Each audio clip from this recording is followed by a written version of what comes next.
All right, welcome back YouTube. It's the Ultimate Pool British Open Day 2 highlights as we get down to business. Some serious pool today was played, and keep an eye out because we also saw one of the best shots we've ever seen. Enjoy these highlights. Very fine balance to hit. You almost have to miss it by more to achieve that. Oh, some recovery though from the killer. Yeah, and he's got the angle. It's not just the pot here. He's got the angle on the red to bottom left to deal with his problem on the right as well. Excellent shot.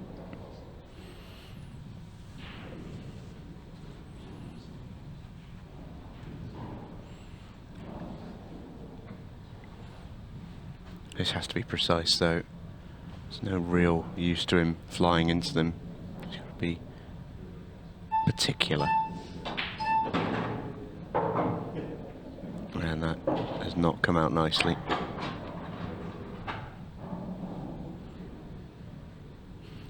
It was still a tough shot. Nod from Josh Kane, shake of the head. Long way to go in this match yet, but early frames can still be key. You can see the red, which helps, so you can make Ronan's life a little trickier. He'd have loved and loved for that red to go.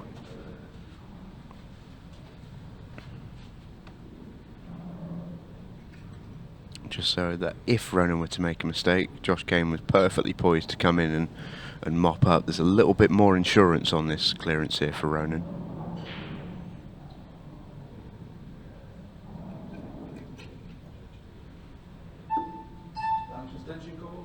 Almost caught out by the shot clock there.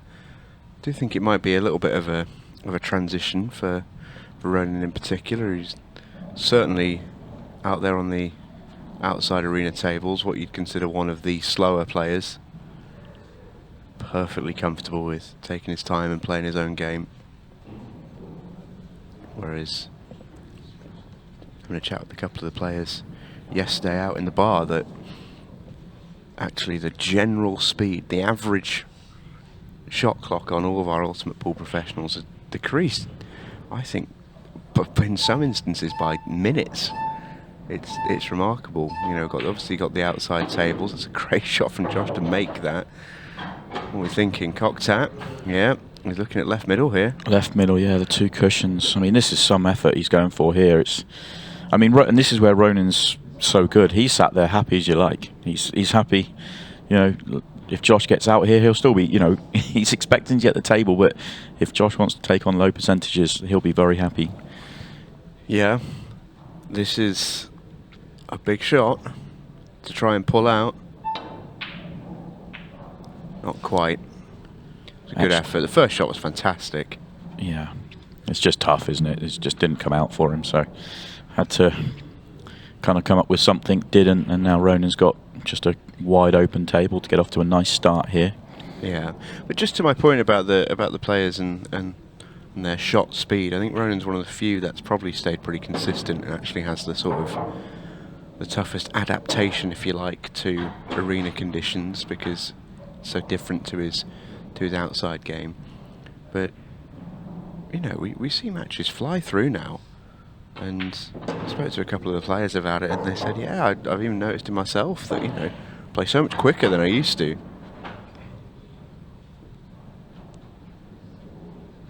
Yeah, I think it's a very valid point.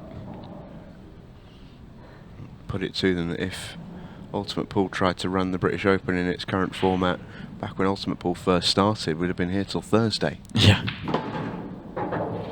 I think the changes for this event have been fantastic. I think this has been a great addition to the calendar. I really like the open nature of it. We're getting to see potential storylines. We've got some good juniors in the field. We've got great qualifiers coming through. And we've got longer races as well, which is a nice change. But also, they're not too long. You know, it's a really nice balance. Ronan's worked very hard all the way through this to keep the yellow over right centre as his last ball. Actually, probably a little bit awkward on that one. Yeah, just had to make sure. If we pop that absolutely in the centre, he could have gone a little bit close to the yellow.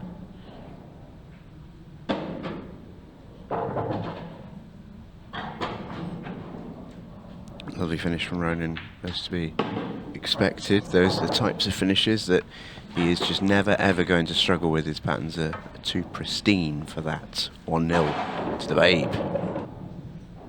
Rob Bourne's flying, he's 4-1 up on Dylan Leary. Carl Sutton 4-1 up on Matty Challen.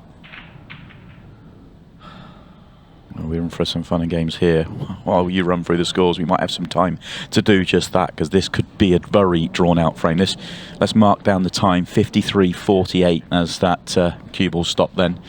This one has the potential. 8 ball over the pocket, number of balls down there. This could be the longest frame in the tournament. Almost could have the potential for this to be the longest frame in Ultimate Pool history, in all honesty. Especially when you consider who's at the table. Well, absolutely. He's not going to run out of patience. And actually, while we reference that, Josh Kane co-shares the record for the longest frame in Ultimate Pool history.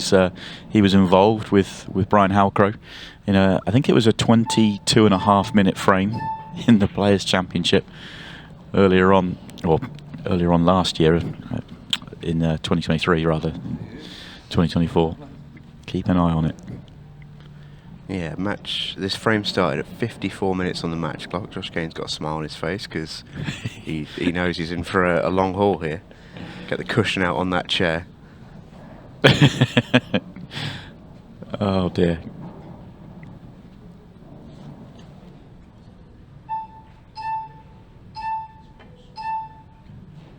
So Josh Kane's going to pot. And I don't mind that. It's just a case of assigning colours. It's so difficult to have a tactical exchange with open table. A lot of players prefer just to... Well, is Josh going here? Can he squeeze this yellow below the 8 ball? Yellow squeezes in, so actually if the yellow 8 ball pops out the way... No, I don't know if he was trying to make that, actually. The pace he played it at, how does he open up the pocket? It's an interesting one. I mean, maybe he's trying to stay on the one to right centre, because then he can deal with the rest. But if the 8 ball doesn't get away from the pocket, then you've got 2 yellows that are dead down there. Wow, the one above the 8 ball, more sort of close to the left rail, that definitely sneaks in. But does the one sort of just to the right of the 8 ball sneak in? If the one above the 8 ball can go cushion 8 and in, you'd have to get pretty deep into it, I think. Because I think if you play cushion into it, it would hit the near jaw and stay up. But if that shot is available, it opens up the other yellow. So actually, see how it looks from there. Yeah, he's trying to get across to be able to play that shot. Is he on it? That's the break again. This is why we are where we are. Yeah, I'm just interested to see. Oh yeah, we did just get the 3-point rule. It's just amazing to see that many balls in the bottom half of the table, but we did have the 3 go past that centre line. Yeah, complete slug rag. It's didn't even move. This is the shot. Yeah, that's the problem. You cushion into it, it's always going to hit that jaw. I think the only way to squeeze that is to get actually a little bit further into it. Had that have dropped, obviously, he then can make the finish. But Ronan now has control of this frame. Plays a loss of turn. Go, blocks the 8 ball, and he tried to play the loss of turn in such a way where he wasn't leaving an immediate loss of turn back. Now, it may be a loss of turn back if he can play yellow onto 8 ball, but I don't know if that helps him, because the reds would all be open and he's not really covering anything, so it's tough. I think he may have to just try and go here and play the development on the 8 ball. I think the yellow passes to bottom left and the other yellows go, so not the best of shots for Ronan. He really still needed that bottom corner to be tied up.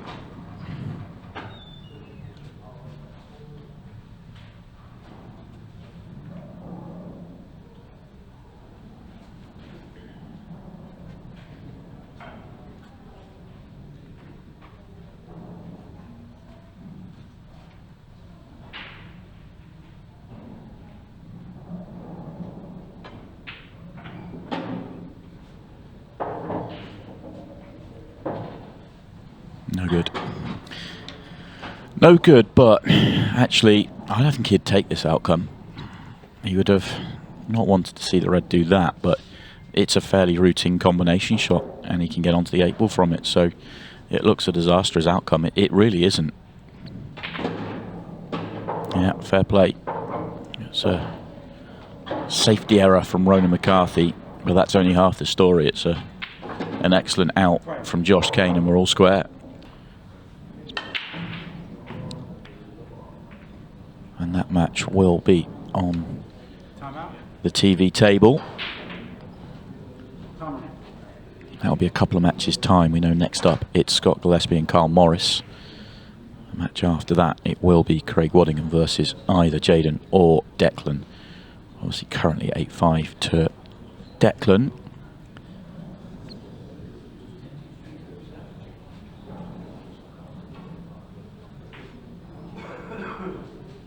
Yeah, another result that we didn't reference, actually, that we didn't see on the score because it was a match result.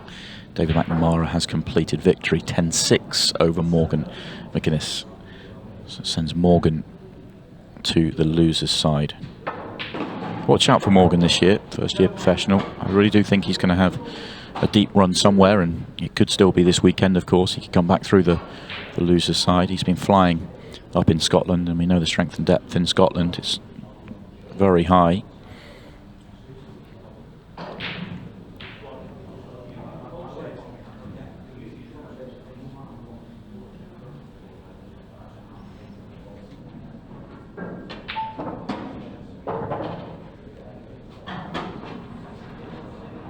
I feel like the story of the match, I know that Ronan did have one first visit that got away from him, but it's tended to be a lot more of Josh trying to make the running. I feel like it's another tough layout, it's another awkward kind of looking frame. Kind of reference the point that you made previously, Stephen, but it always seems to be Josh is the one that wants to try and make it happen, and by and large he's been able to do that, not always with clean kills. Close to a time foul, but just in time. And it ultimately wasn't a successful shot, but also these Reds are not good.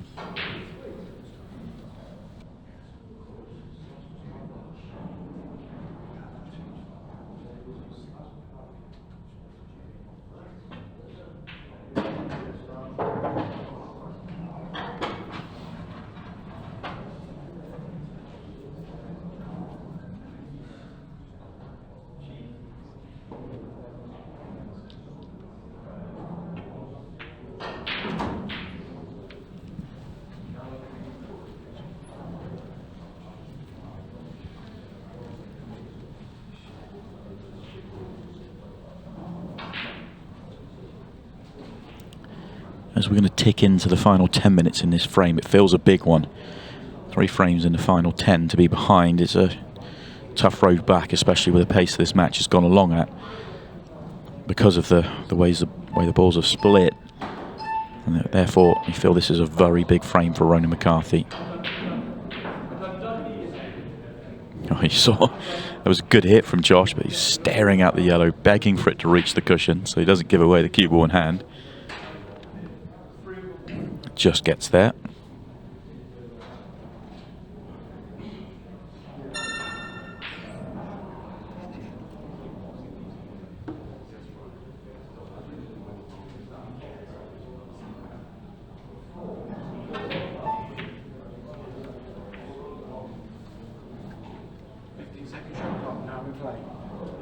There we go. 15 seconds a shot.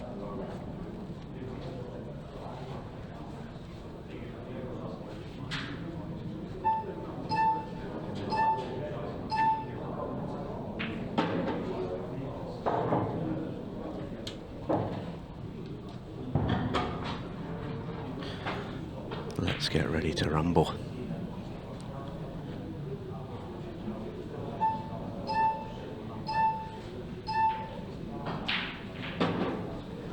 (7-4) and you make Josh massive favourite. 6-5 and it is right up in the air. Makes it a big visit.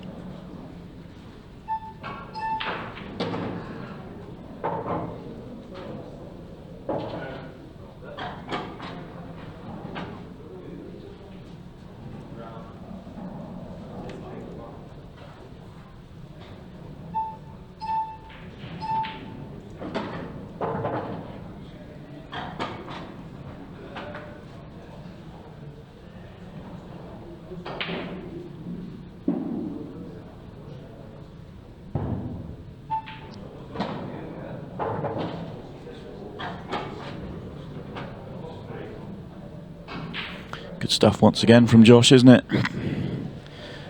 Nothing's been easy. He's worked, and he's going to take out another one. Weirdly, even though it was a essentially a friendly tournament, just got the sense that he took quite a lot out of Clash of the Titans. Yeah, agreed. Gave him the fire back. Scott Gillespie gets brutally kicked in off there. The one saving grace for him is, I don't think he made a ball otherwise, so this would have been Carl Morris's visit to the table anyway. I have to Doesn't say, really affect too much. pattern of the day has continued here. They did not open again. Seeing some tough layouts today. And we got immediately a tough layout here. I think in this case, in this match, if we have tough layouts, I think it favours Carl Morris over Scott Gillespie.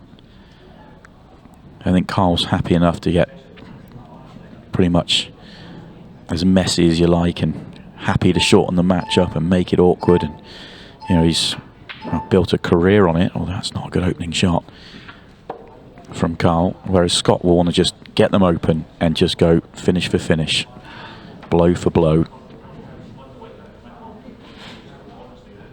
Yeah, agreed. Make no mistake, that's certainly how Scott would prefer it. But I would say, you know,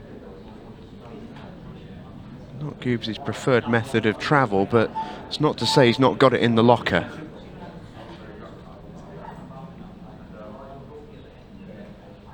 Cue ball in hand helps on a layout like this.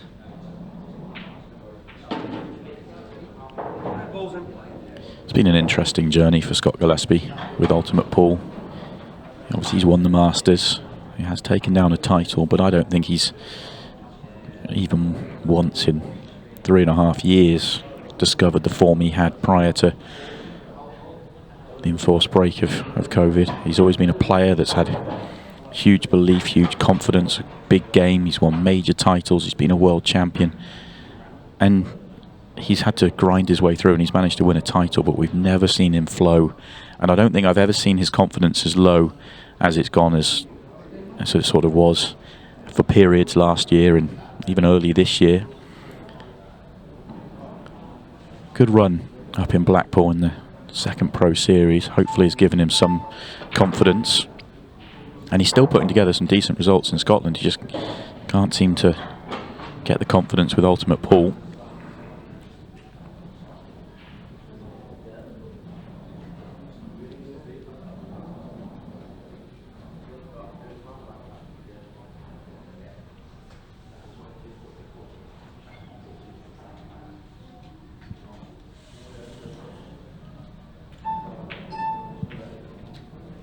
It was tight, it was tough, missable.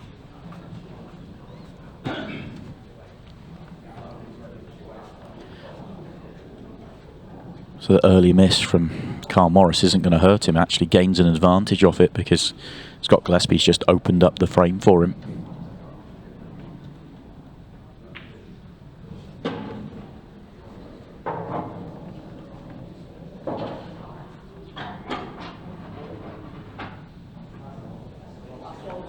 And worth pointing out, we are also been live on Ultimate Pool TV this morning with our first match of the day, Josh Kane versus Ronan McCarthy. We're currently live on the old Facebook, so very good morning to those tuning in and joining us for this one. We're live with you all weekend with the British Open. Great day of action yesterday, and final coming at the end of tomorrow. All the players trying to make the last 16, which begins tonight from 6 o'clock. Loser side, winner side, all in action heavily this afternoon. Some big matches on the way. You can watch them all with us on Ultimate Pool TV, but we are giving you a taste, a flavour of what you can expect. A big match here in the winner's side. Round 3. All in the British Open. Carl Morris versus Scott Gillespie.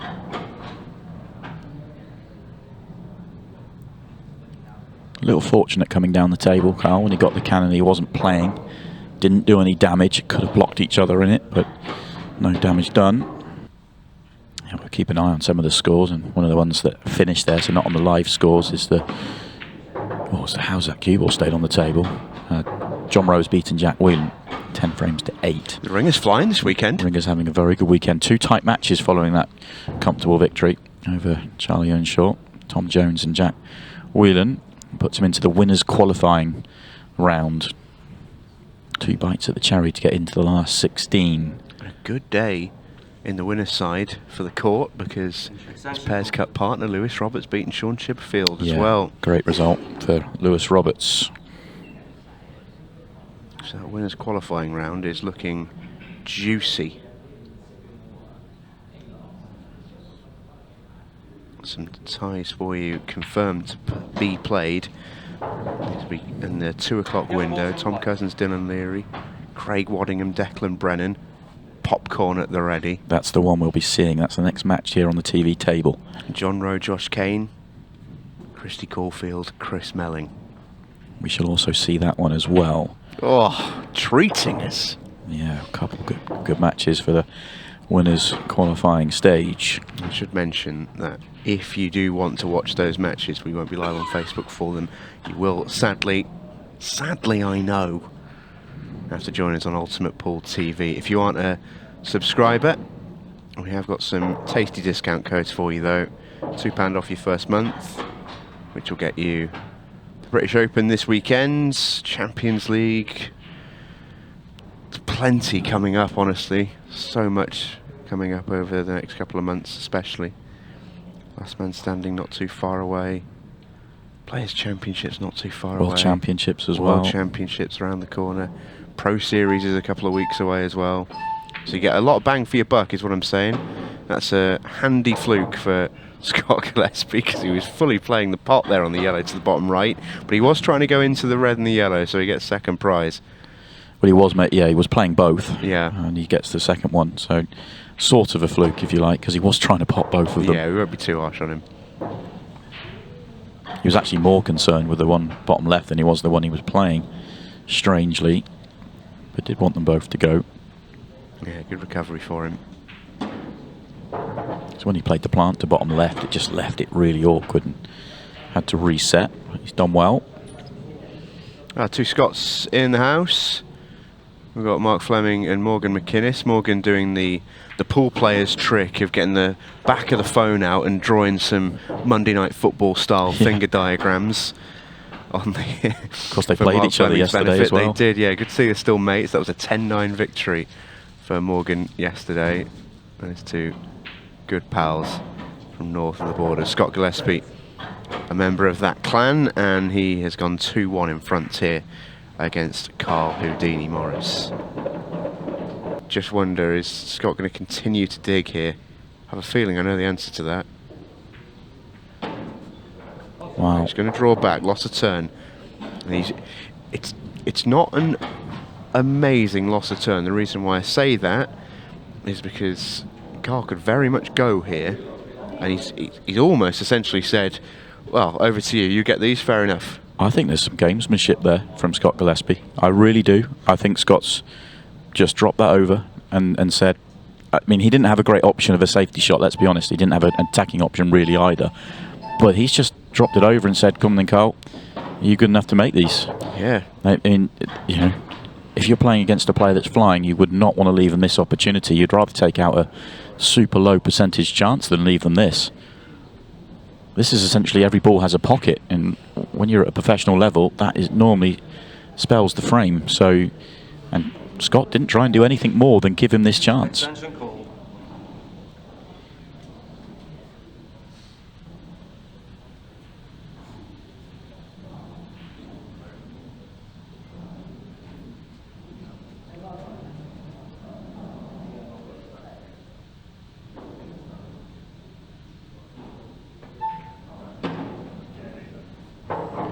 If Carl was playing on the one to the top left next, this is a shot to play.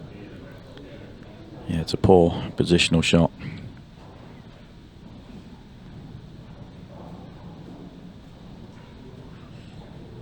big question as well is the 8-ball. I think it probably slides past the red bottom right, but it's not exactly a shot you'd love. You want to take it to left centre ideally. Don't really connect that well, these. No, it goes up the table, but yeah, you're right. That's an excellent pot. That's a really nice one. He's still got work though. He's Yeah. got quite a lot of work. You'd rather have the one bottom left as his last ball, so yeah, he's going to take this. I thought maybe does he have to take it long? He's taking it in the middle, but I wondered if he takes it long, does that leave him where he wants to be? He finds a good line here, but that's not good. Yeah, that's why I was saying take it long, and you're kind of the cue ball's through the gap of the reds on the left-hand side, and then you're dropping it in and you're going into the area of the table you want to. From here, really hard to get there. Yeah, he wants to be anywhere above the cue ball, basically. Yeah. You can see the line that he's going to now. He needs to pull off an incredible positional shot here, Carl Morris. Looking at 3 cushions. 1, 2, 3, 4. And he's not on it. Yeah. I think this is a fascinating little mind battle right now. Yeah, I really do. I agree. I completely agree. Well, he's eyeing up this 8-ball off the jaw, off the red. If that goes, then why not just play for it? Because this is tough from here, but right behind it, that shot's probably on. It's definitely on if he's taking it on. Yeah. Oh! Bang! Why doesn't he play for it? That's amazing. I mean, it's a hell of a shot. I've watched this. There's not much room there. That's a terrific shot from Carl Morris. Fair play to Carl.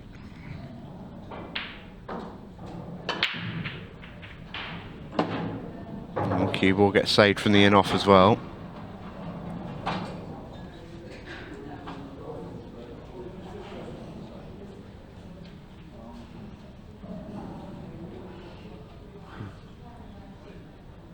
Fair few of you enjoyed that shot, I know. Question, how did the black ball disappear has popped up. That's because he's Houdini. Yeah. Not a bad layout here, only one ball that needs some work. And he's got the perfect ball to do that work with. Ooh, that's not the greatest shot he's ever played. He's okay. He's got one to the centre, and that red has just popped up far enough to be okay. Does mean that he's, it's going to be a little bit longer before he plays his breakout. Unless he can do it now, actually. No, he can't. He's going to the centre. Obviously, it's the red on the left-hand side that I'm talking about. The one just to the right of it is the ball he'll use for the breakout.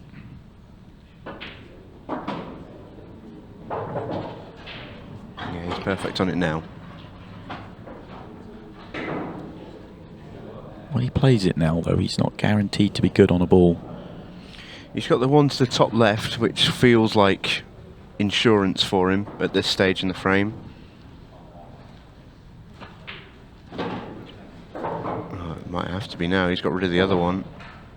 Yeah, that makes sense, because Yep. otherwise he's got to get back down to the right centre area of the table. So that makes sense, because it wasn't going to be an option to be on.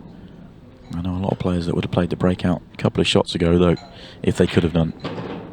He had a better plan than I was talking about. That's why it's controllable. So he's playing it off the yellow. It means he's complete control of what he's doing rather than going into the red and moving the red. Far better way of going. Very, very clever. Great out this. Oh, well. It should have been. He'd done all the hard work. Oh, dear, dear, dear. Oh, Houdini has made that frame disappear. I believe he's just got a warning for swearing. It's the only thing he'll get a warning for there. It used to be loss of frame. It is now a warning, so if that is what Rich is talking to Carl about, then that's what it will be for. Get a warning and do it again. The frame will go. The other thing he could have been saying to him, and I couldn't quite hear, but maybe he could have been saying to him that, once you've missed, you've got to get away from the table. It's then Scott Gillespie's time at the table. Less of a factor at 30 seconds a shot, but a huge factor at 15 seconds a shot. So Scott's elected not quite to tuck up, but at least to play safe. Easy hit down the left-hand side, but Carl's looking for a way to try and make it, so trying to come down the right-hand side. Much harder line to find. Yeah, that yellow near the break line is actually playing quite big here, I think. Yeah, the hampered queuing doesn't help him as well. Oh, what's he got for us? What nonsense has Carl Morris got for us now?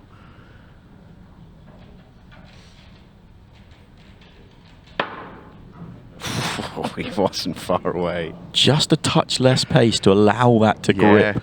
And that wouldn't have been too far away. Slightly overhit it. Yeah, he got the spin okay. He got loads of spin on it. Just a little bit softer, and you've almost seen that cue ball stop with the spin, and it would have arced around more.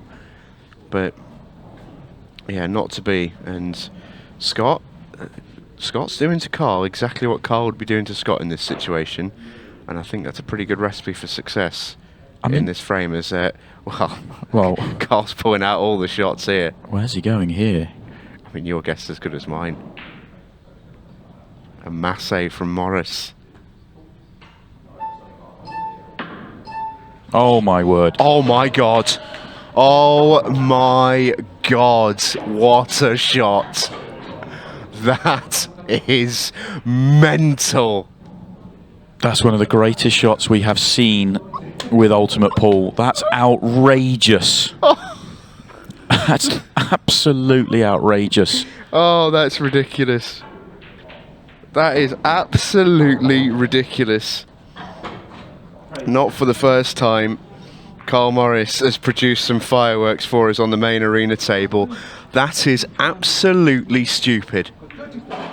Oh my god. Yellows are the option here. It was interesting though. During that 45 seconds that Scott Gillespie had to think about that, you could still clearly hear Carl Morris chuntering away, being quite vocal out there. A bit of a no-no really. It's your opponent's turn at the table. You just got to sit there and be quiet. For those of you just joining us in the live stream on Facebook, probably because you've seen or heard there's been a madness, you're absolutely correct. Oh no. What a fluke. Oh no, and look how this has come out. That's a frame winner. Yep. That on the back of what Carl's just done, the magic of the previous shot. I mean, this is one of the best shots you'll ever see. Yeah. He sat on the table here, masse. That's insane. And then in the very next frame, after doing that, you then pull this fluke out. I mean, he's won the frame on one shot. I mean, I know he's still got to roll the balls in here, but it could not come out any better. I don't really know what he was trying to do, in all honesty. Yeah, I think, here it is. This is crazy. He's lining up something extravagant, but that's incredibly lucky. I honestly don't know what he was trying to play. Where's he trying to go with that red? You can't, the middle of the table, you can't get the red off the red. You can't make a plant from there. Answers on the postcard to what he was trying to do. But, I mean, the outcome is outrageous. It's one of the biggest flukes we've had. That's one of the greatest shots we've ever seen and one of the biggest flukes we've ever seen. Well, cast your votes in those Facebook comments. Have you ever seen a shot better than that? That's the question I'm putting it to you. I'm not saying it's the best shot ever. I'm saying it's in the conversation for me that I've seen. One of the performances of the weekend so far. Carl Morris back on the break. 7-6 he trails.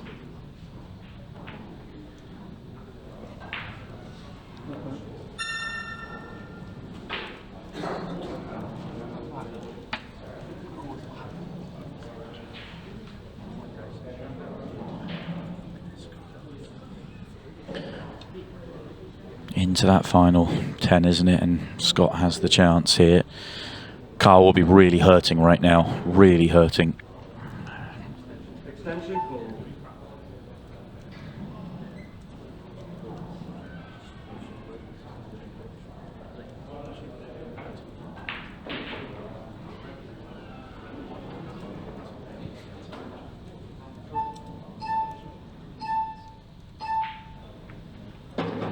Onto the 15-second shot clock we go then. If Scott Gillespie can win this frame.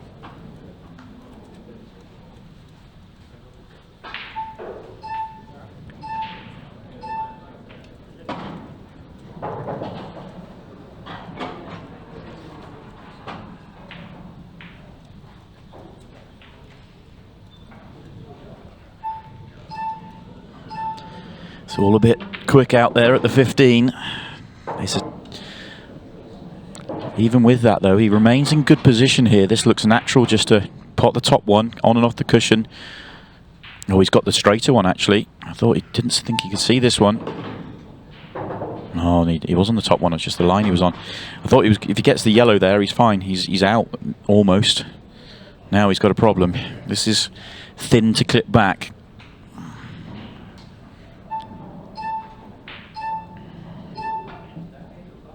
Too thin.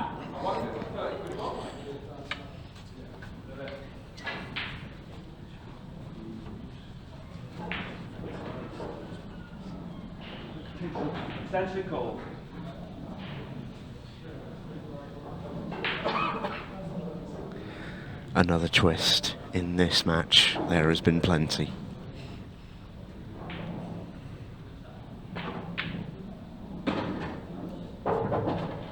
Cue ball. Another twist.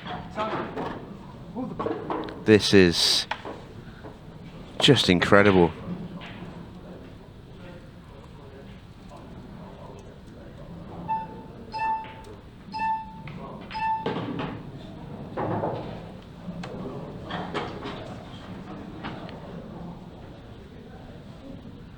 I mean, call me chubby checker. We're twisting again.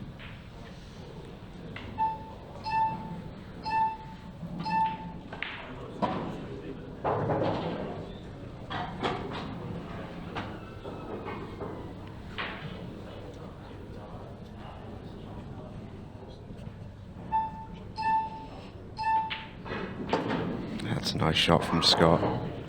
Separation at the right time. Yeah, he needed this frame. He really needed it. Cole won't go away.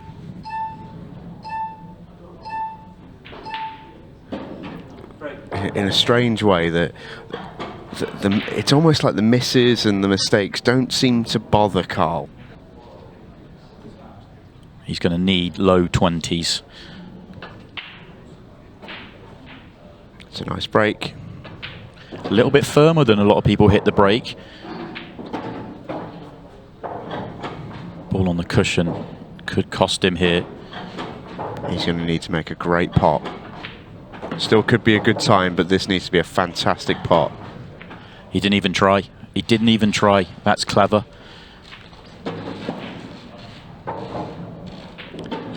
It's okay. Yeah, he's second favourite. It's okay, but it's not quick enough. Clues in the name. 27-8 to beat. Good break. Very good. Hold yourself together.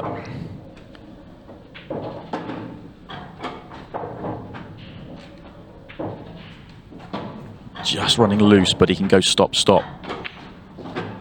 Oh, he's going to be running a little bit loose here. He's got time. He's got time. Pot this, you win. Never in doubt. And look what that means to Scott Gillespie.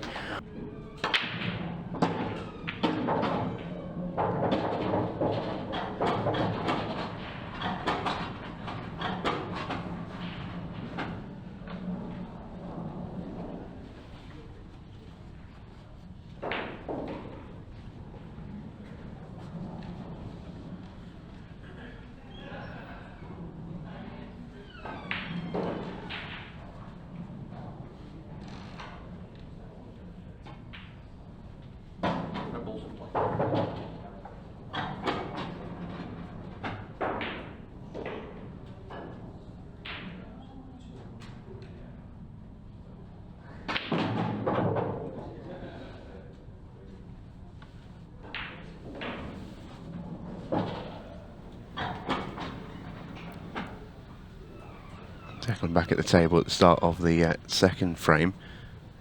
Really pleased to have got rid of Simon Webb, I'll tell you. He's finally able to jump on a bit of a lunch break. Got a pretty decent replacement, I would say, as Chris Melling joins us. Lovely to have you with us, Chris. Cheers, mate. It's a pleasure to be here as always, and what a match this is. Yeah, great matchup for you, eh?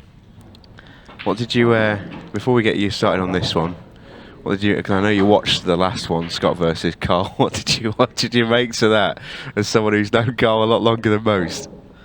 Well, you always know what you're going to get with Carl. He tries to get in his opponent's head, and fair play to Scott, he didn't allow that to happen. Kept composure and played well, to be fair. A couple of mistakes near the end. I mean, Carl played an unbelievable swerve shot. I wanted to get your thoughts on that, because I know that's in your wheelhouse, that sort of shot. How good was that? Yeah, it was a brilliant shot, to be fair. Slightly fortunate, obviously, to get position on the 8-ball. He's always going to pot the red if he hits the red. But to get on the 8-ball was a miracle shot, to be honest. Nice shot there from Declan, controlled the object ball. He's got to play a nice little stun shot now for the 8-ball in the centre pocket.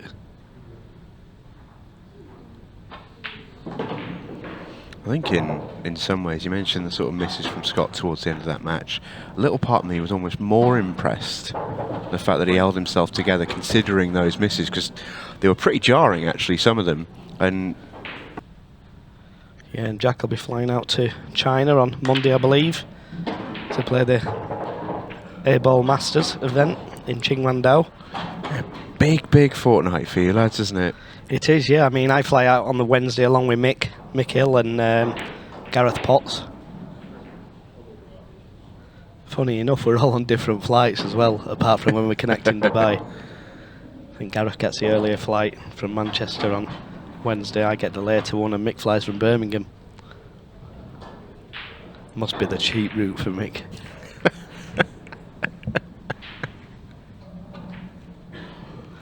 No, we love to have a bit of banter, you know, there's no harm intended, no malice. If you notice on the snooker tour, I think Mark Williams and Stephen Envy are always getting into each other, as is Sean Murphy and Mark Allen. Yeah, good fun. It's good to see though, you know, it's like the Jamie Carragher and, you know, Gary Neville. No, I love all of it, mate. Absolutely love it. That is a great shot from Craig there. Again, needs to be a little bit careful, maybe wise to just play this one cushion rather than two. Nicely played there from Craig. Well, it just seemed to turn slightly to the left there. He'd have loved to be straight on the one in the middle, but this won't cause Craig any problems. He's too good a cueist to be missing these.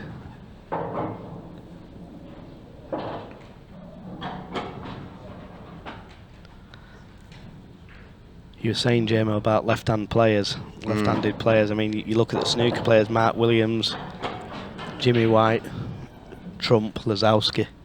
They just look so good on the cue. Yeah. It's definitely a weird sort of phenomenon, you know, because it just looks like a little bit different, doesn't it? And all of a sudden it just looks so much more impressive.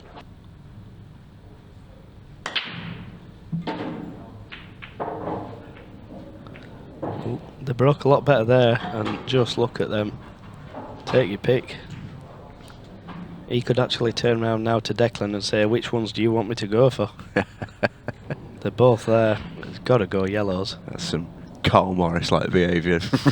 You suggested that. Don't give him any ideas. Yeah, he loves to wind his opponents up, does Carl. He's certainly the master of the mind games.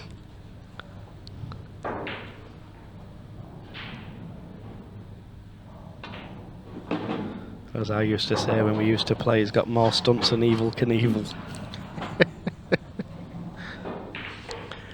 I don't think there's anything better than hearing Evel Knievel in a West Yorkshire accent. There's something quite beautiful about that. How he's born to be spoken about. Yeah, this is good pattern play from Craig. Just make sure that you screw the cue ball too far. If you screw it too far, you're still fine because you're on the top yellow. next to the 8-ball. There you can see he's playing for both the yellows here. He'd love to be on the one above, well, just below the 8-ball. If he can get on that, this frame's over.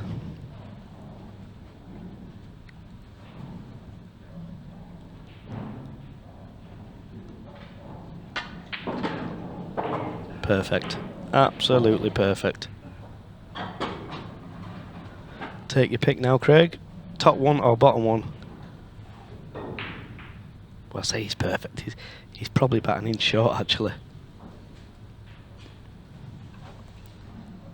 Yeah, he's right. Right in between being perfect on both balls, really. He has to play this one.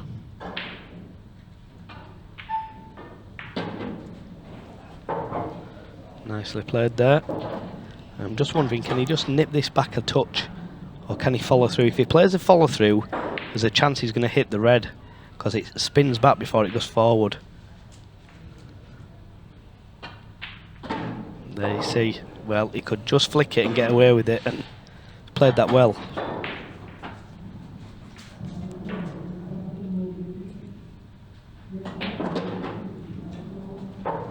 Very good from Craig. Races to 10, but even at 5-2, long way to go, but it still does also feel a long way back for Declan. Not particularly obvious what.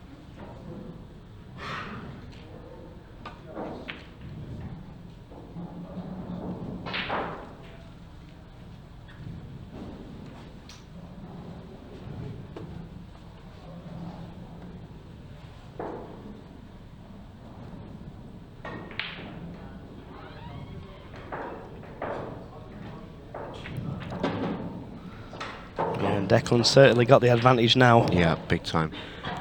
And that's what I was saying. Obviously, if you can pot your opponent's balls, then you're going to have a big, big advantage.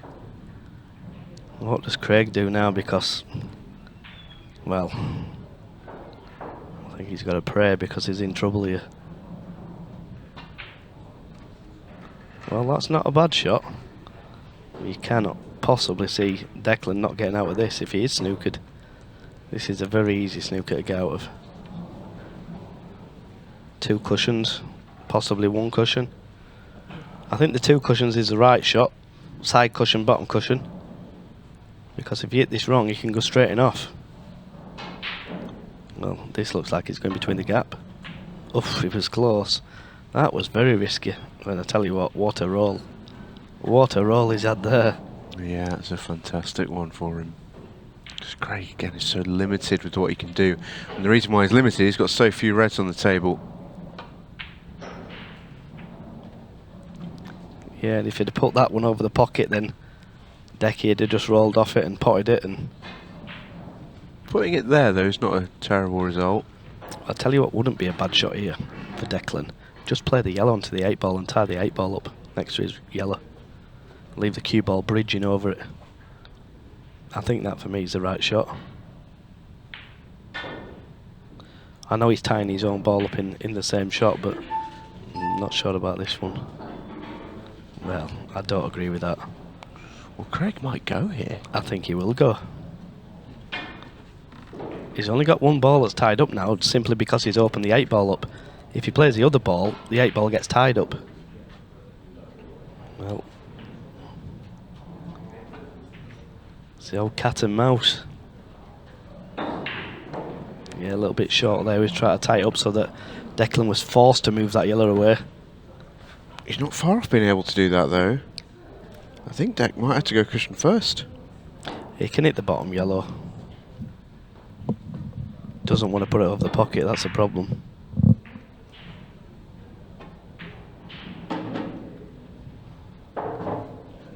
Well, Is Deck going? is he going? Pot the yellow in the middle, through the gap, bring them out. This is good. Oh, Shots. that is unlucky. Do you know, I was going to call that shot as well. I had a funny feeling he was going to cannon the red, but he's been unfortunate there, because if he hits the yellow, I mean, it's game over. Or frame over, should I say. Yeah, has to play it now, it's trickier. Yeah, he's going to have to rely on a little bit of luck here. He's going to flick off the red, maybe. That's a good shot. Oh, he's unlucky again. He's very unfortunate there. Yeah, he's fighting. Yeah, I mean, he can pot the yellow in the middle, and he will be on the other yellow. He could do with being low, though. That's the problem. Yep, nice shot. And that's perfect. Yeah, played it. He couldn't have played it any narrower because it just slid off that near jaw. But that's all right. Well, I say it's perfect. Can he drop it in, or can he screw it? Well, he's looking at screwing it off the cushion, off the red. Surely you screw below the middle. He can definitely grip this below the middle. Oh, that is a lovely shot, that is. That is a really, really well-controlled shot, that is, from Declan. We've got a match back on our hands. Yeah, we certainly do. Oh, lovely. Nicely controlled there with a lot of right-hand spin on the cue ball. Confident shot, that. Brilliant shot. Especially after all the bad stuff we've seen, really, from Declan in this match. It's been far from a vintage, but can anything more happen in this match? Good question. Good question. I think it deserves to be 9-all.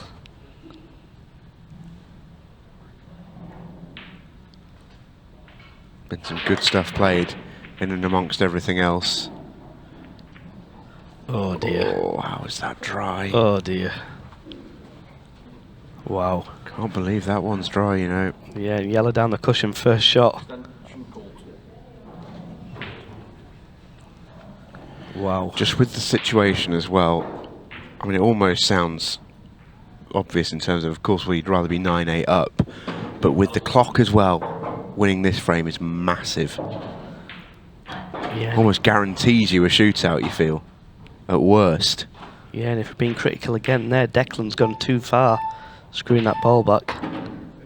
Ah, nicely played there. And this is definitely where you want the cue ball up the table. Just give yourself a chance. Leave the cue ball anywhere in the middle of the table, or just to the right of the 8 ball.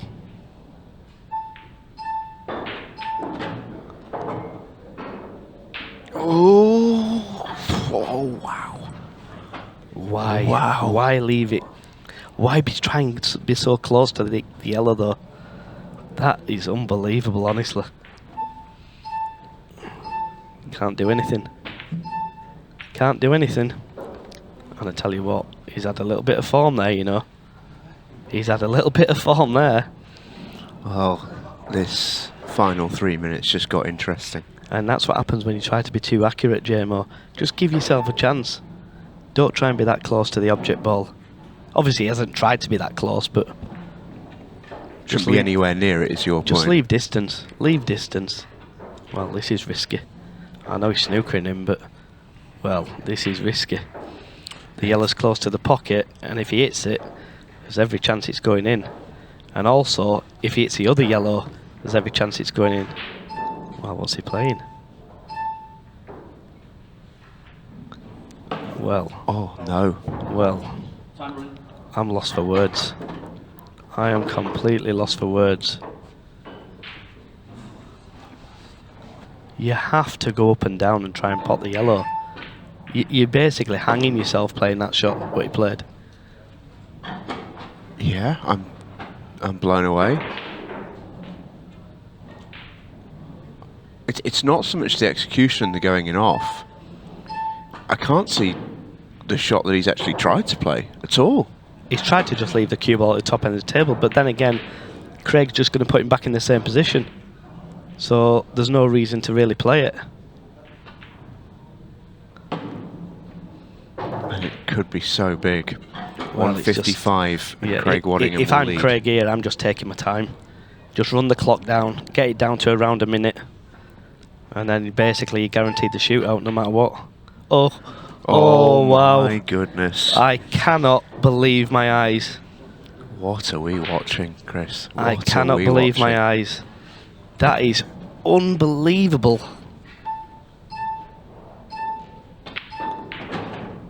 Oh, I tell you what, he's unlucky there, you know. He's very unlucky there, you have to say. Well, It's not over yet. It's not, but he's got to pot the yellow and play the DF, and he's got to do it quick.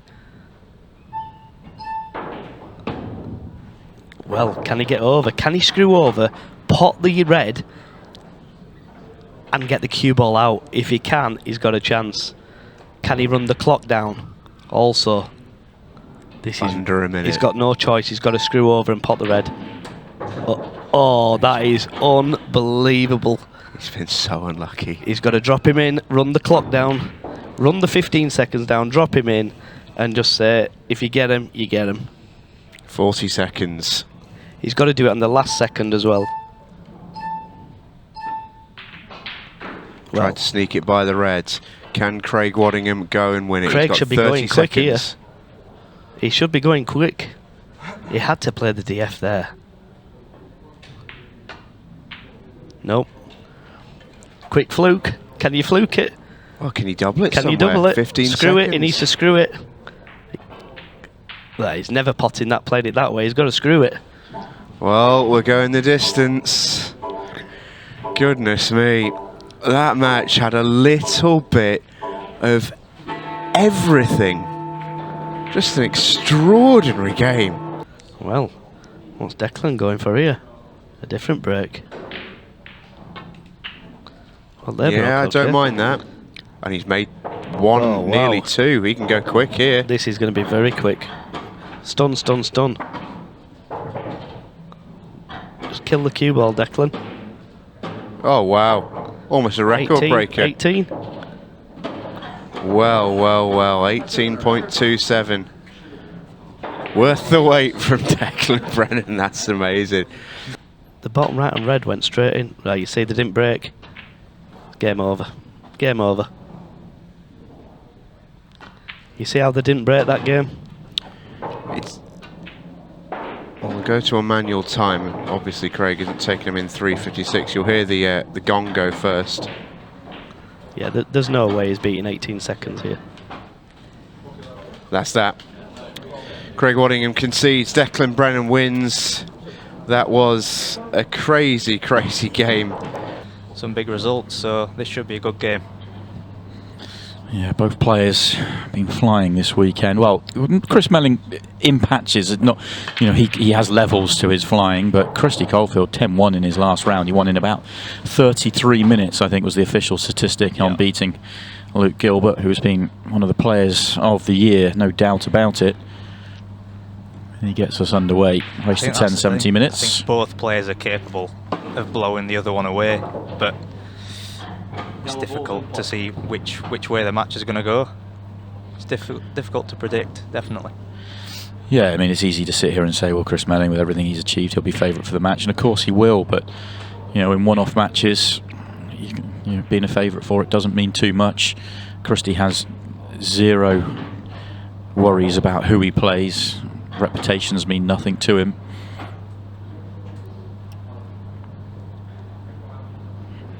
Yeah, and it's a great skill to have that. Not to care who you play and just go out there, play the best you can. Sounds easy, doesn't it? It does, yeah. It's not that simple.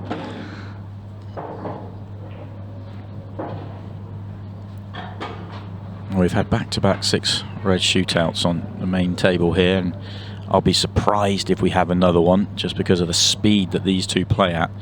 But you never know. Yeah, I was watching that last one as well. Craig won it with 18 seconds. Yeah. Declan Brennan, Christ. Yeah. So quick. Worth the wait. That was special. Christie's gone through this one nicely. He's in perfect position here. Maybe a touch straight on this one, but he's got enough angle just to It's fine. get yeah, it just out. Probably top through off 2 cushions maybe. No, it's just done it. You're fine.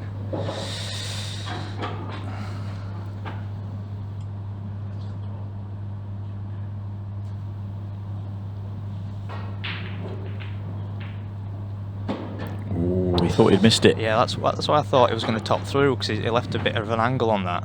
Had to kind of slow roll it, but fine. Anyway, that's all for later on. We're going to see 4 of the 8 last 16 matches tonight. And the other 4 will all be played on the back arena. And we'll keep you updated with the scores. But of course, we've got to get there first. And Christy makes another ball and has another opportunity. Last ball rolling, I think. Last yellow just in this left-hand middle. Another good chance. Just see Chris just almost getting interested to stand up there. I do like those replays. Players are listening, they are watching. I haven't heard the rattle of the ball going down. I think, oh, maybe.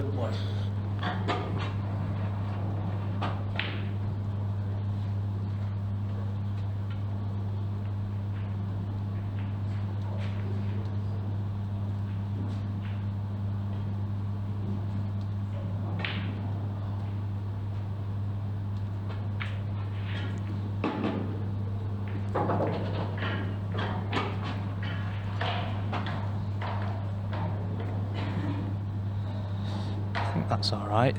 Yellow to bottom corner now, past the black, maybe. Run through. For the yellow in the opposite middle. And we'll be stunning this back. Yeah, it's bridging.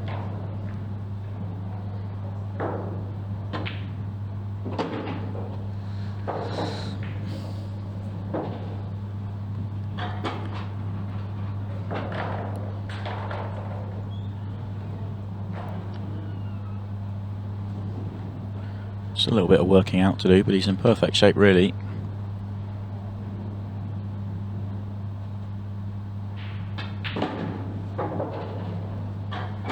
That's played that nice. I'm wondering if that yellow, I'm just looking at the top view, I'm just wondering if that yellow actually does pass the red. If it doesn't, then he's got to play a pretty good shot to get onto it.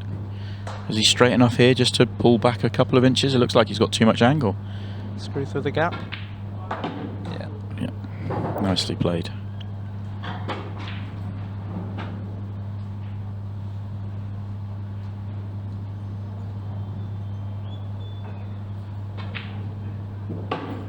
Wobbled. And it goes in. Yeah, it's just like puff of the cheeks as it rattled and dropped, but it is 3 straight off the break for Christy Caulfield. I watched it, Josh Kane was playing and he's an avid Coventry fan. I just saw his face when Coventry scored the winner. He wasn't focused on the pool, let's put it that way. Yeah, mind you, the pool's still going well for him. He's going well in the draw right now. Well, Chris is finally going to get a go at the table. He's made a ball. Been no panic whatsoever from Chris, and that's another beauty of being a slightly longer race to 10 over 7s, is that a little bit more time to get yourself into the match, and 3-0 is certainly not as big a disaster as it would be in a race to 7, although a race to 7 you'd still feel okay about it if you haven't had a go. You've got to trust you're always going to get chances. You know, long race is probably the most experienced guy here, him and Phil Harrison. Yeah, I mean, how often do you ever play a race to 7 and not get 7 chances? It does happen, but it's not common. And it's the same deal with a race to 10. I believe Chris will get 10 chances in this match, and then he'll put it on himself. How many of those did he get? Well, he may not get this one. That's miles away from where he was playing. He's playing straight in on the red to right centre. Yeah, it's not a good shot. Anywhere under the baulk line and he was fine. Well, it doesn't matter because it just hammers a double in. That's perfect again. They're perfect.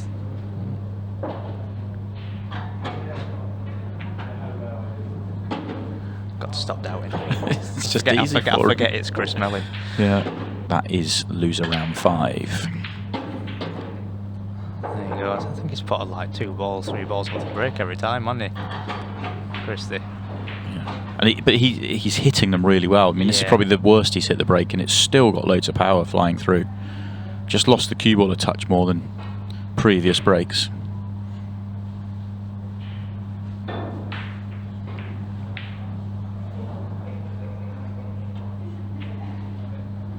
Again, both colour sets were nice, but his opening shot, no one could see yellows, I think, so yellows it is. And well, Sort of no traffic, isn't it? It's all sort of no, it's all very nice. very easy to commentate on, isn't it? There's nothing to say really. You're just watching him clear up every time. Just knowing full well the game is not this easy. It's nice when you have matches like this, when you get these chances and you play this well, but the game is not that easy.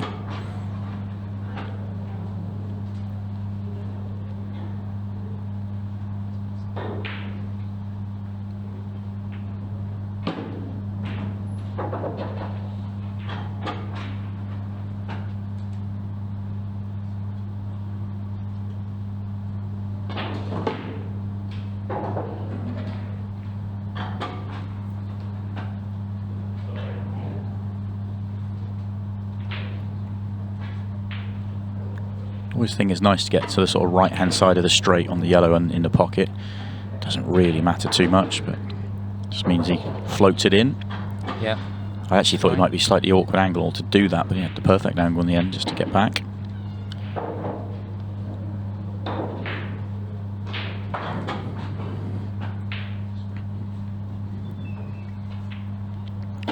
Three breaks, 3 break clearances for Krusty Goldfield. In fact, that's 4 breaks, isn't it? 4 break I clearances. think so, yeah. I think I'd be interested to know what's the fastest match.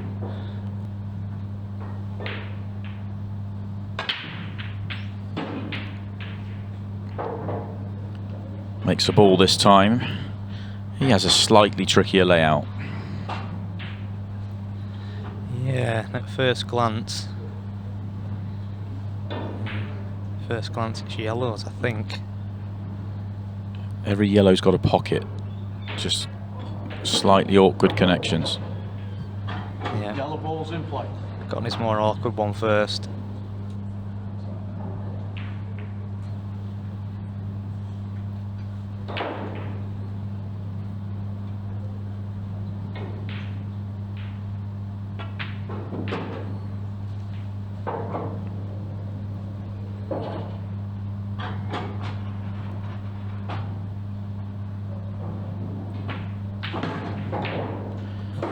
Another one where the cushion catches Chris out. Yeah. Not quite getting the reaction he's expecting, and he puts him under a little bit of pressure here. I think he'll pot it. It's just getting on his next ball, isn't it, from this one? In the middle. Is he thinking about the one he's nearest to, down to the bottom left? I think it goes. I didn't even think it went. Does that go? Past the yellow? Past the yellow, I think. Extension call.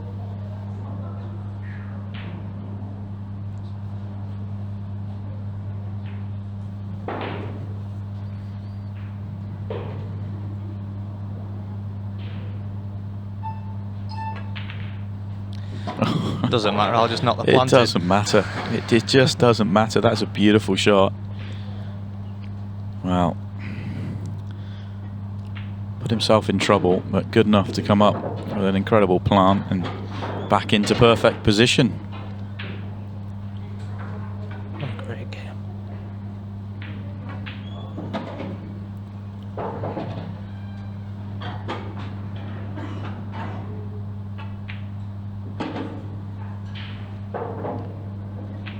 And it's 6-4. What an opening 20 minutes we have had here.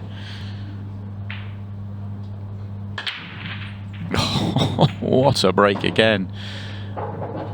And oh, what a split. It does. Yeah, it's. Does the yellow go left centre? If not, you might have to go reds. Don't think so. Yellows Yeah, love the ball set, don't they? They are, but they might be forced into reds. Not sure you can see an opening yellow. Reds aren't terrible. He'd love to be able to get down for the one on the bottom cushion really soon.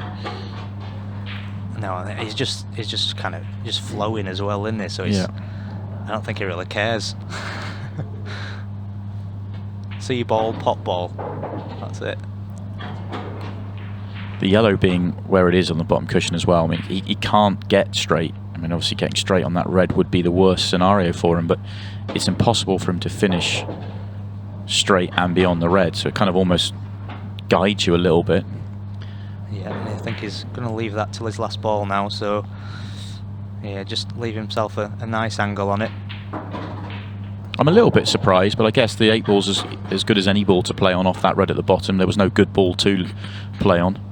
I think when you're playing this well as well, it doesn't necessarily matter, you know, the pattern. You just kind of play off instinct, and whichever, you know, just natural. naturally just play what you want to play.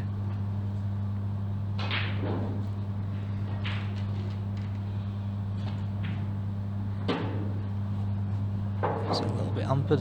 No, it's Just okay. I think he can just get to the centre of the cue ball here.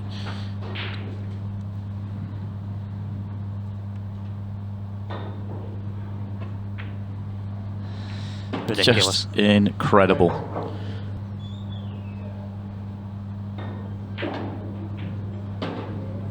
Good pot. He'll be happy. It's not perfect, but he's okay.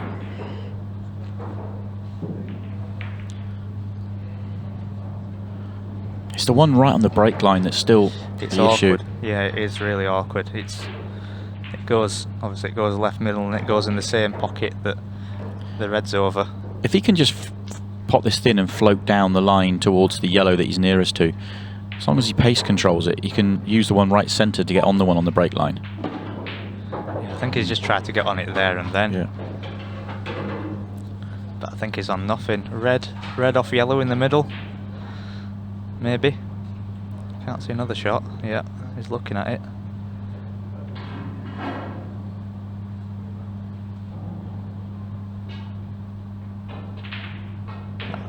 Oh, off both. Off both. And he's still on this red. It's thin. Yeah, great shot. He'll not know where the white's going, but just make this pot.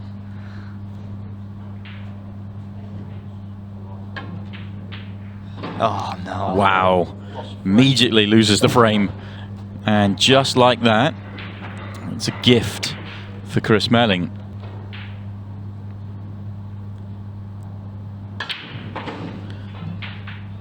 Just huge explosion once again. It's a little bit similar with this match though. You know, Kyle Cope might be thinking, you know, they've both played so well in this match, and it's hard to replicate match after match after match. Yeah.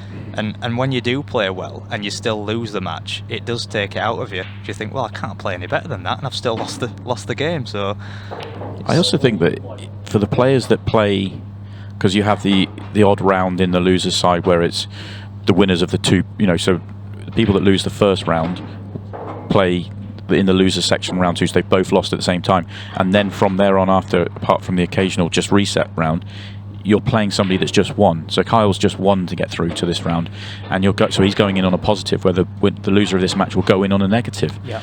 And right now it looks like it could be Chris Melling, because this is perfect for Christie to wrap this one up at the first time of asking, and it would be fitting if he does, the way he's played, the number of break clearances he's had.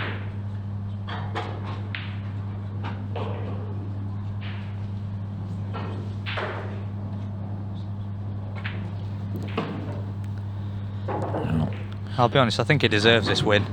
He really does. The way he's played in this match, the way he's broke. Yeah, it's been an incredible match all around. We're going to get it done with over half an hour to spare. It is Christy Caulfield that moves on to the last 16 and sends Chris Melling into the losers qualification match. I had my chance, missed it, and then Kingsley had his chance and done literally all the hard work, got 3 balls away from winning, needed to play a stun shot and screwed it 4 feet. Oh, And it was just adrenaline, well, that's basically. pressure, isn't it? And, Yeah. yeah, it cost him. Well, here we go then. Into the last 16 of the Ultimate Pool British Open we go. And worth pointing out, just in case you need a reminder, it is no lose pool from now on. The idea of a double elimination is all over.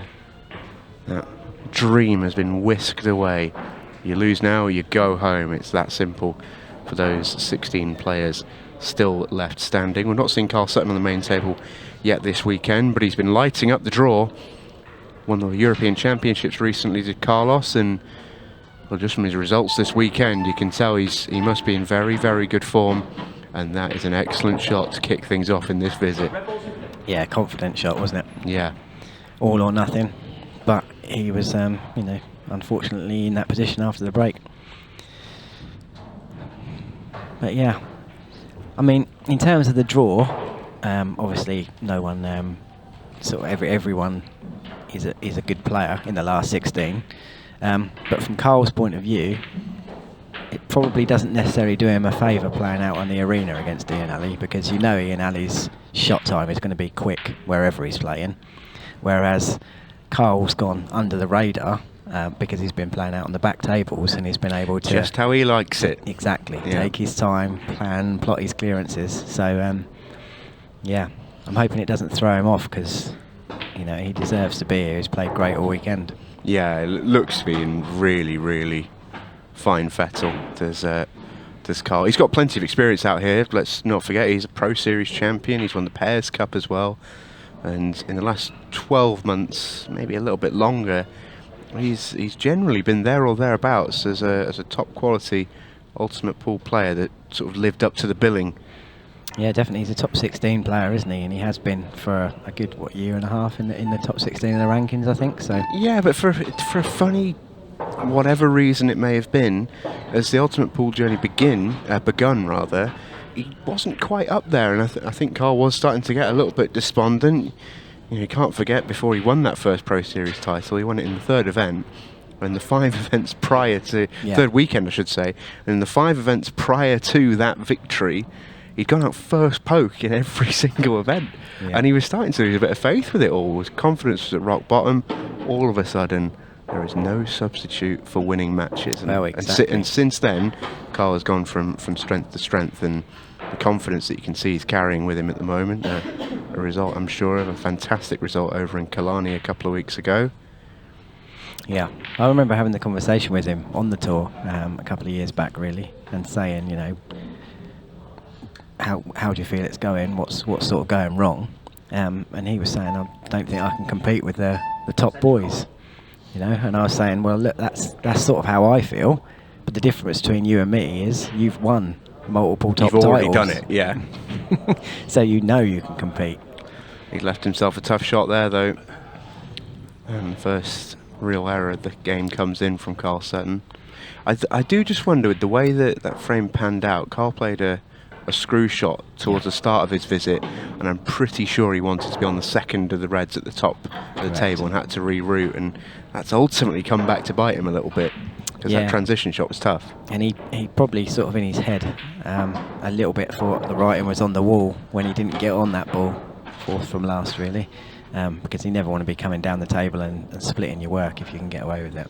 Yeah, absolutely. But this is exactly what Ian wants. 5 balls out in the open. Just to get himself used to the table. Yeah, nice little starter, and that is definitely a thing. Players have been telling us all weekend.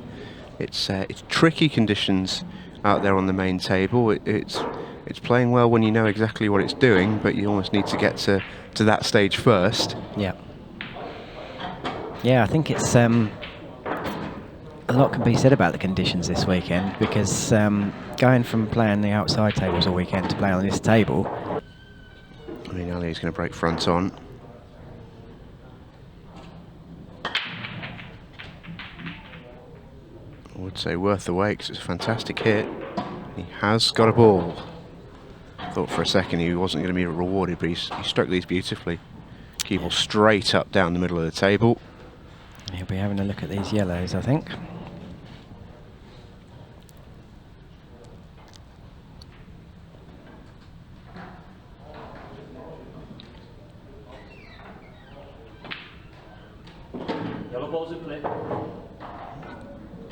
Bit of work to do over this left-hand side. Yeah, do you think there's cannons to be played, or will he try and pick them apart? Depends. Depends how he's feeling. I've seen Ian play both ways. I've seen him play where he's, you know, feeling really, really good, and he's sort of cannoning into balls, thinking it doesn't matter where they land, I'll pot them anyway. And I've seen him where he's taking them apart, and it looks like that's what he's doing this time. I think he's just dropping in. Yeah, little cannon there. So the yellow that he's closest to, I don't think goes in the left middle, but we'll go in the right middle if he can get on it. Yeah, that almost felt like the link to me, like you could use the ball he just potted to maybe take that one over to the right middle, but of course you have to get rid of the one in the middle of the table first before that can be a possibility. So it just needs a little bit of working out. Yeah, he could try and get on it now from this ball in the middle pocket and go up and down the left-hand side of the table, knowing that if he overhits it slightly, he's still on the ball at the bottom, so he's got potentially 2 goes at it. Yeah, just don't underhit it. Yeah. Nothing for short. And mind the jaw. Oh, he's perfect. Great That'll shot do. he's played there. That'll do him. Yeah, lovely shot that from Ian Alley. Favours certainly the favour in this frame now.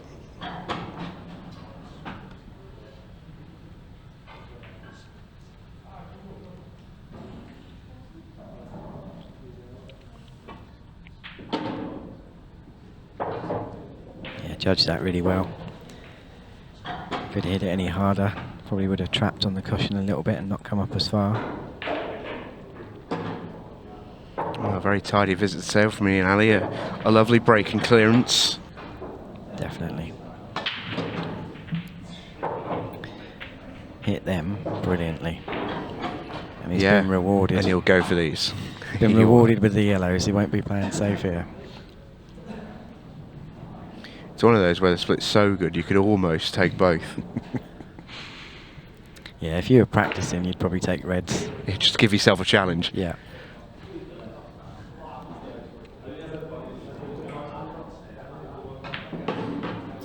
I do wonder though, if the I know we've mentioned him a couple of times, if the Lewis Roberts Gillespie match was out on the stream and Lewis was 9-2 up, would he have been able to, you know, as Goobsy was coming back, would he have been able to take enough time out of the clock to win it?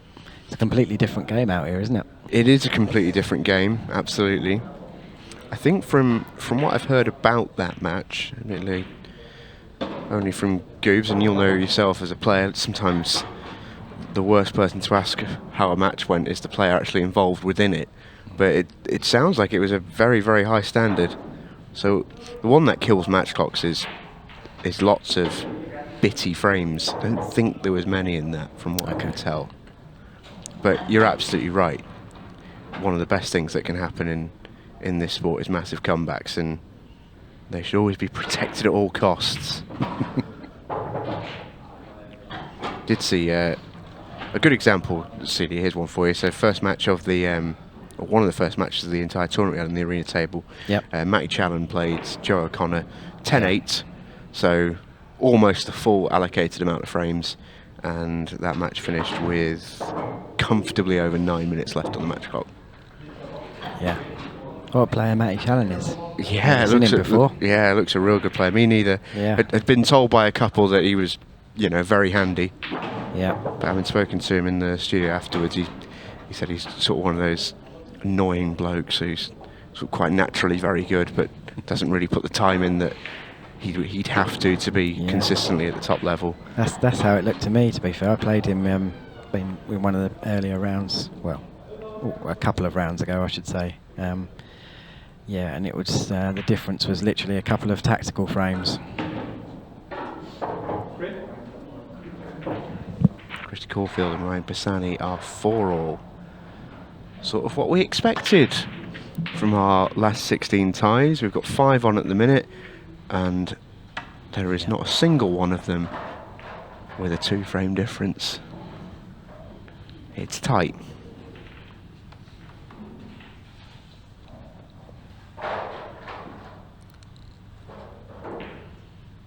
Don't think we'll see many matches where one player really runs away with it. No. Because everyone's had to play so well just to be here. Yeah, everyone's in. Everyone's played themselves in, if you want to analyse, you know, as a batsman. Yeah, and I do just wonder, because it has been, you know, it's felt like a tournament where, you know, some players have had to play a lot of games just to be at this stage, where almost like, because it feels almost slightly bigger than it is, so you put a little bit more on it, and players are naturally a little bit sort of a bit more sensible maybe, and a little bit less free flowing. Don't think we're going to see anyone blow someone away 6 frames in a row in a match of these stakes. If you just sort of see what I'm getting at. I do. I'm glad you do. I wasn't entirely sure myself. last 16 of a pro series, for example, there's plenty of players who just play 2 matches to get there, and they might not even be playing particularly well, or but you can't say that of anybody of the 16 left in this tournament. Everyone here has played at least 4 matches, haven't they? Yeah, and some have played significantly more. Correct. Love to know, actually. I might get some stats people on that to figure out who's played the most frames in this tournament at this stage. Ian Ali sticking with Carl Sutton. It's going blow for blow at the moment. Yeah, fine. Just wants to get towards the side cushion, but not on it. So yeah, that's fine. Can punch past. This match is not over yet, CD.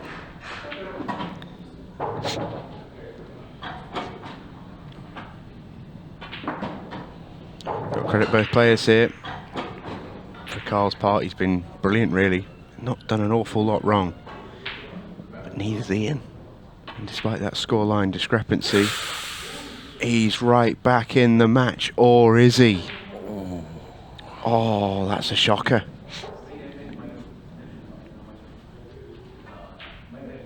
Ian has made a career out of not missing those. To be really fair to Ian, obviously it's been a long day, as we all know, and that is a pool player's pet hate. Is if you play a positional shot off 2 cushions with a bit of side spin to land on the 8 ball, the only place you really don't want to land is absolutely plumb dead straight.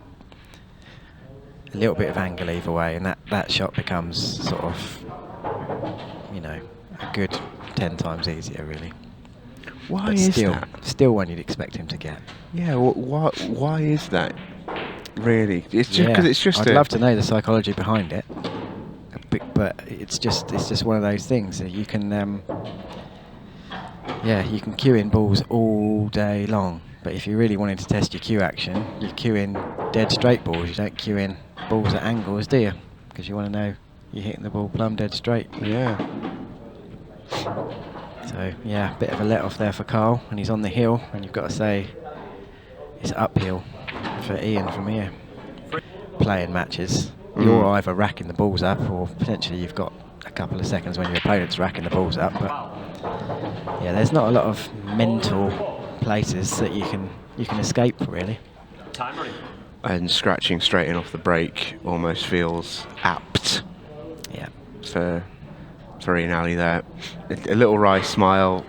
He's been around this game a long time, is he? And Yeah. it almost feels like the way of the pool gods, like the table was on a lean towards one of the pockets there after that missed 8 ball. Yeah, and as we all do, as soon as he knew the cue ball was in, his eyes will start scanning the table to see how good a chance he's left. I think Ian will probably have decided that he's unlikely to get back to the table. Is that reached? Yellow ball's in play. I'd recommend Ian stop watching. It's just going to be pain. It's just going to be pain. Get on the tough ball now, I think. 15-second shot clock in operation. Yeah, just a little bounce off the cushion has made this okay. The inch gap he's got, if he was dead on the cushion, this would have been really, really tough.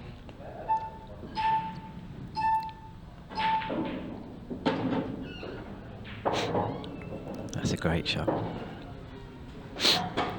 So Carl will probably feel pretty much like he's done now.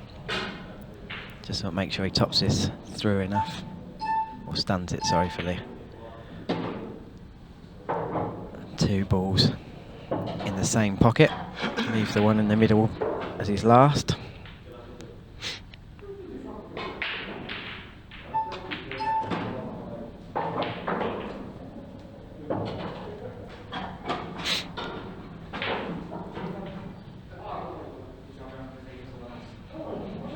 Good performance from Carl, you have to say.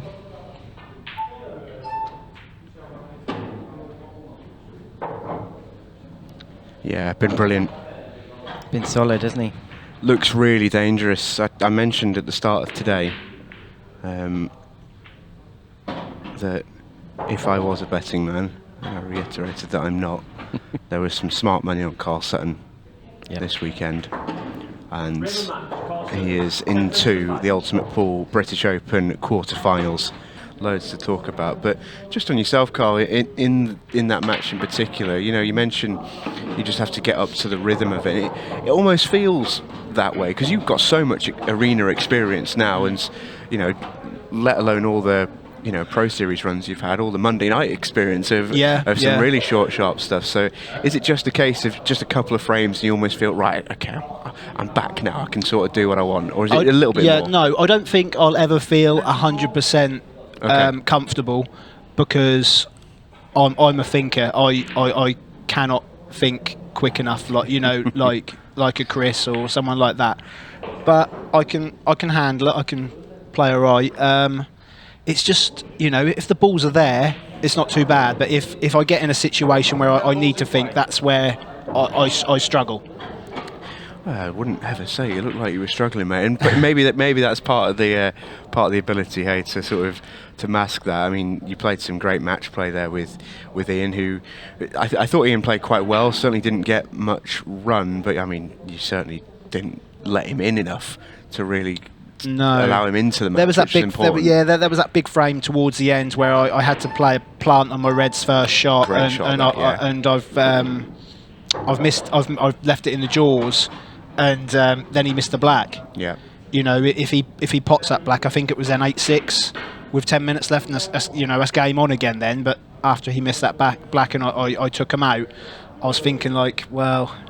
Almost felt like match ball in a way. Yeah, because I just know that I don't need to go for things. The pressure's all on him. He has to win 4 frames just to get a shootout. I'd have happily took like just a messy frame, just messed like loads of time up. Yeah. Wanted to ask as well before we bring Simon in for commentary on this match between Scott Gillespie and Jack Whelan. Since the last time we saw you, you've been lifting some silverware. European champion, decent field that as well. It must have been a really sweet tournament. How big was that for you, and how good did it feel? Oh yeah. That was big for me, obviously, for the sake that it was a big title, but like personally as well, like with things going on in my life, like off the table, that meant a great deal to me. Like I showed a bit of emotion when I potted the black in to win in the decider in the semis, and like I never do that. Yeah. But I'm over the moon. And one thing I will say is, I went home and I carried on playing. I was like, I'm feeling quite sharp at the minute. And I've put some more time in since then, where it's easy to rest on your laurels and be lazy, which in the past I'd probably have done, to be honest. Yeah, well. Last time you won a European Championship, you had an unbelievable year, and you never know what can happen in 2024, mate. And my old mate's not playing this year, so if I can't win it this year, I'll never win it. All right. Well, Scott Gillespie has gone 1-0 up here against Jack Whelan. Tidy finished that from Goobsy, who has had a mammoth of a day. A little bit short. He's okay. Just far enough.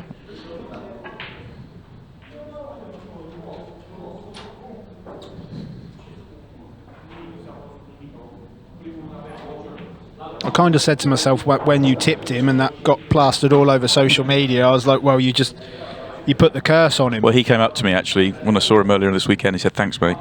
Yeah, thanks for that. I was like, well, Scott can't win. Yeah. But then, as things are going, it don't seem like he can lose. Yeah. Wow.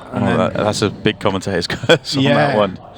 But yes, I mean 9-2 down and that doesn't happen very often, does it? Returning, getting a result from 9-2. Did Lewis get through? He did, yeah. He did. Okay. And it was a deciding frame in the next round where I think he was 6-2 up or 6-3. He was up and then got pegged back, I think, to another decider. I can't remember the exact scoreline, but it was tight. So head would have been in pieces. Yeah.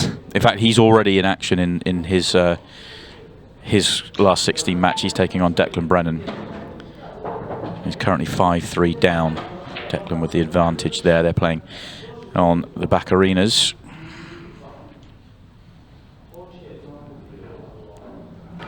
A chance for Jack to get going in this match then.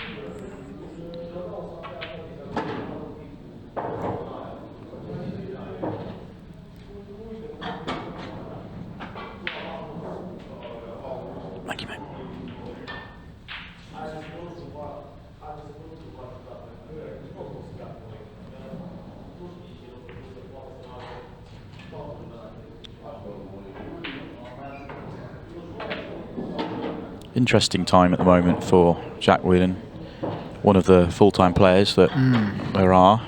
Not everyone's full-time, certainly less than a small percentage that are. But the problem is he's splitting loyalties between English pool and Chinese pool, and that can be a challenge. I did say to people, I wonder how Jack would cope with it, because I know that when Gareth first done it, he struggled, so that's why he just committed to the Chinese. I was a little bit surprised to see Jack here, to be honest. Yeah, because we're on the eve of a big event in China. But I can only assume that he's got like a seeded spot and he comes in China like a bit later. Yeah. So that give him the option to play both. Yeah, Jack Whelan, Chris Melling and Gareth Potts have all got seeded spots, so they can, they did have, obviously Gareth made the decision not to play, but the other two have made the decision to play both. But yeah, it's just getting the feel for the cue ball, I think, more than anything else. It takes a little bit of time. He was able to survive that scare, and he's into the last 16 in the winner's side. Oh, we're dry again. Oh, the red. Nope. We are dry again, and another fantastic layout. And another brilliant striking cue ball.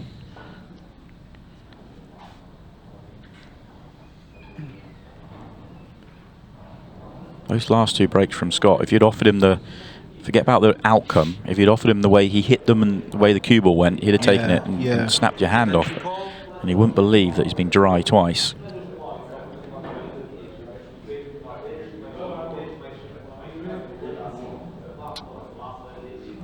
I don't think they're not easy. The yellows are definitely better, even though the red's got the pocket. And I'm not sure if that's not an easy skill shot, because it's not right in the heart of the pocket.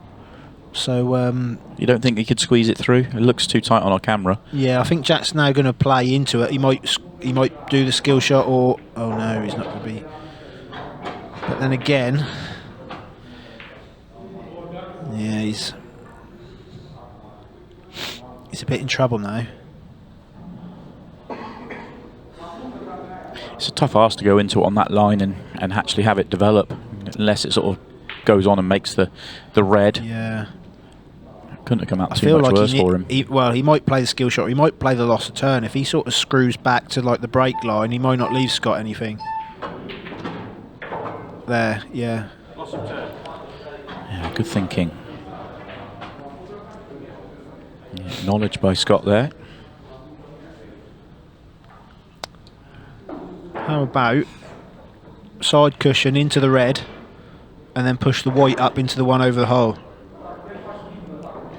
Sounds adventurous, but if you pull it off, you could win the frame off it. Doesn't have any great safety options at first glance. He's in trouble, so sometimes when you're in trouble, get creative. Go down swinging. There you go.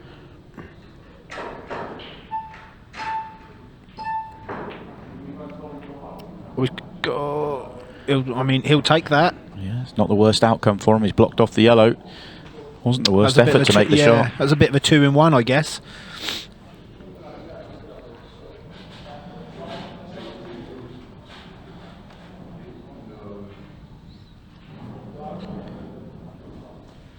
What do you do in Jack's situation now? Yellow at the top is tough to deal with. Extension's gone. Just plays it in time. Yeah, that's...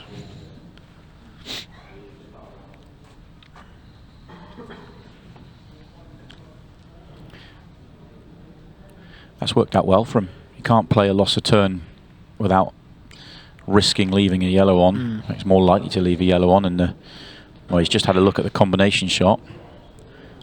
Not an absolute guarantee.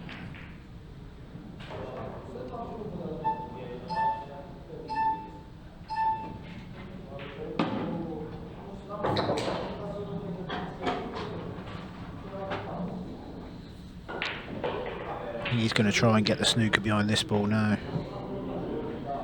A little bit of a touchy one. No, I don't think he's... Has he left this in the middle? Looks like it. Yeah, it looks like he can see this into the middle.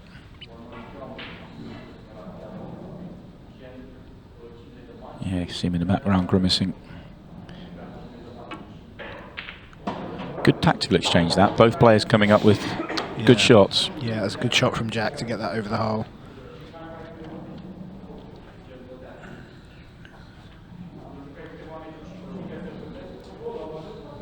Possibly leave the one over the top right till last, or... Oh no, deciding to get rid of it now.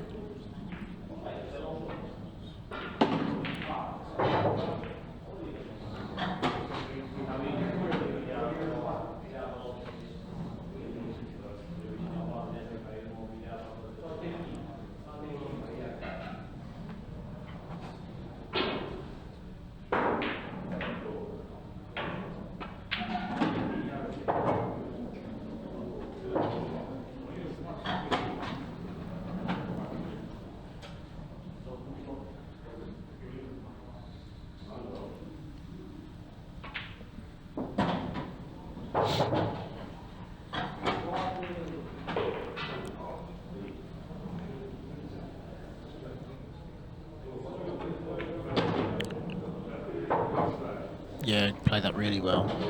On a penny, that one. Yeah, always a little nervy when it's tracking towards the centre pocket, but played well. And a good tactical exchange from both, but it is Jack that wins it. That was almost as he played it, actually. If he's left the yellow in the middle, then it's probably not as good. But it's still a problem for Jack to solve that isn't going to be too easy for him. If he can drop this, if he can drop this one in,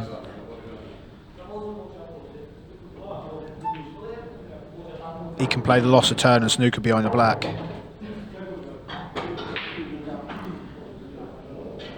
If he does that, though, he's going to leave a pretty simple one cushion. Or is he going to play skill shot from here? He could play a 2-in-1. Oh, he went all out. Oh, and it refuses to fall for him. Yeah, he's not happy with that one.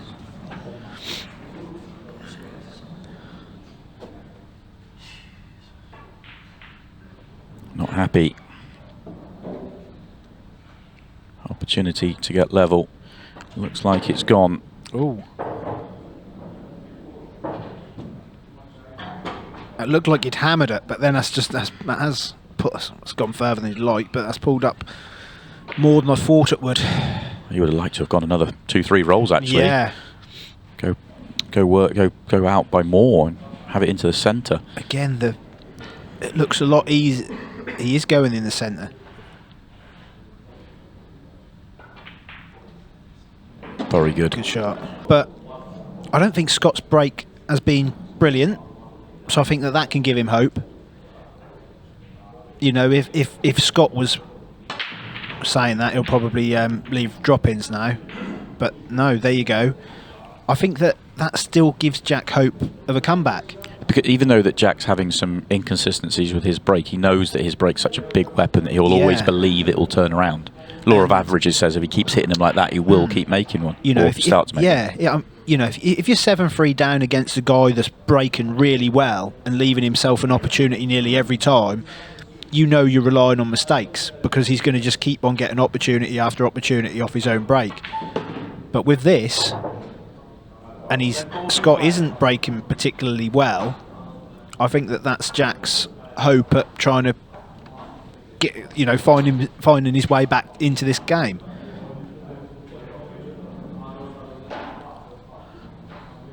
Still quite a long time on the match clock, 25 minutes just under. So at the moment, just one frame at a time.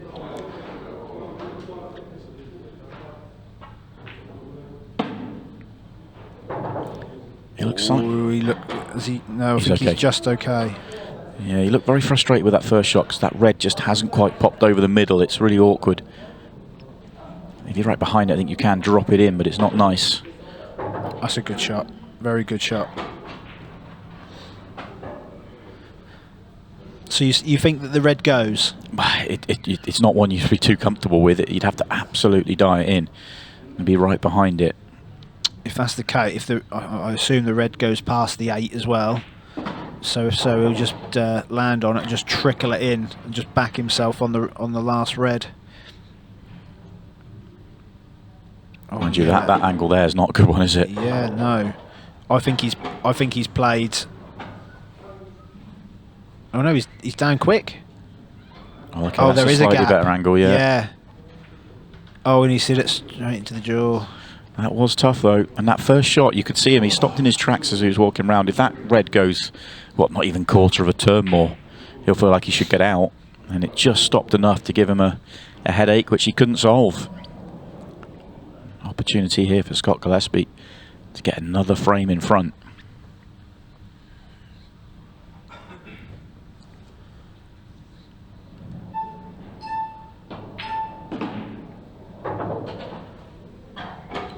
Yeah, nice shot.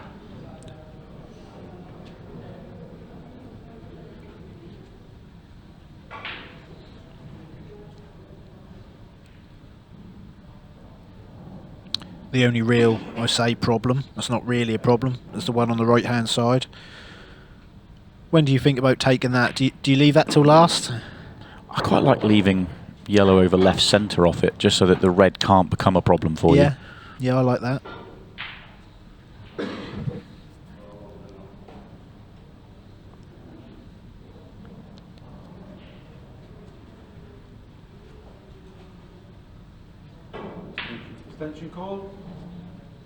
Just trying to make his mind up. Obviously needs an angle just to get himself across to that one on the side cushion at some point.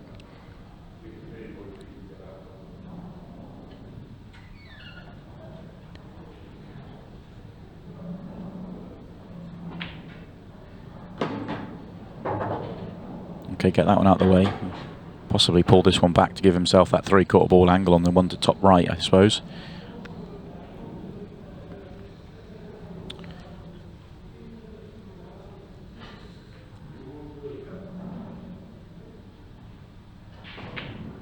No, he's coming down and going to get rid of the one over the pocket first. Last.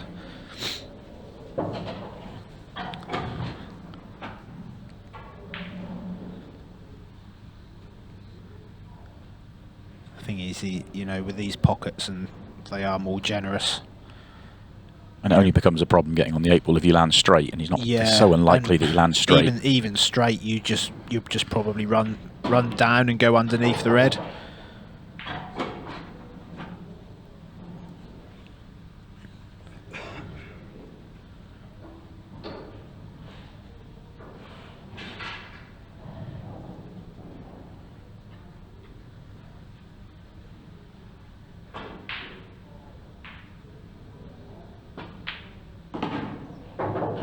Yeah, controlled that well.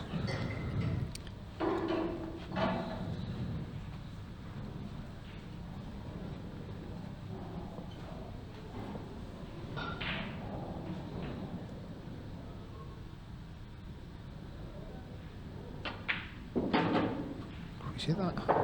See that firm, but Cued it in beautifully yeah. though. Looking sharp out there now. There we go. Oh, no, nice. that will just sum it up. Well, the cue ball is going to stay on the table. But, yeah, it looked like the perfect break, and for a second you thought, right here, and it hits this yellow. That yellow, yeah. You're thinking, uh-oh, that's in off, but Good shot. he still has the one by the 8 ball. That's a good opener. Yeah. And got one more ball to work out.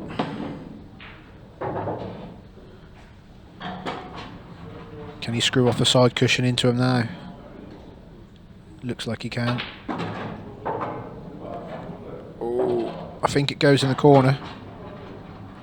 Body language. Yeah, looks okay. Or maybe not. He's playing it now. Oh, he's played that. So a little grimace because he realised it didn't go in the corner, but comes up with a beautiful shot to the centre. That should be the frame, although that was a touch short. A little Should bit still be short, all but right. he's okay. Oh, hello. Oh no. And Bang. that being a touch short has hurt him. There'd have been a seriously strong temptation in Jack's mind, the way he's not got out there, just to turn around and sort of concede there and then, but he's going to do the right thing and wait. But he is not expecting to play another shot in this match. What's the rule on that? Because they say that that's like a fine now if you concede. But Oh, surely, really? Yeah, but surely you can concede from there. What's the harm if you want to give up? Yeah, we saw that earlier on this weekend with Vivek Mack.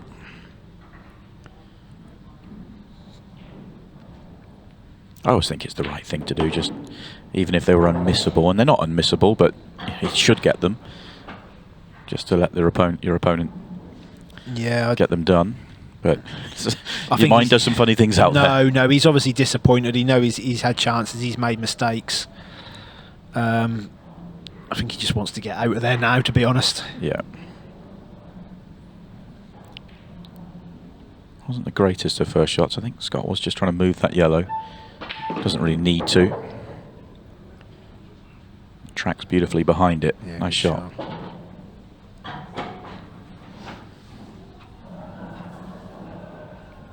You have to say, if he does go on and complete victory in this visit, which looks highly likely, having commentated on both this match and the match he played against Carl Morris, which he had to really grind through and deal with a lot of things out there, including his own mistakes. He's certainly stepped up a level from that match. Yeah.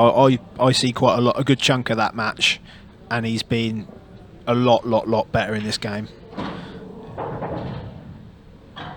He'd be pleased with his work. He started, maybe both of them had some chances early on, but from sort of like, I don't know, definitely the last sort of 5 frames, he's looked really solid.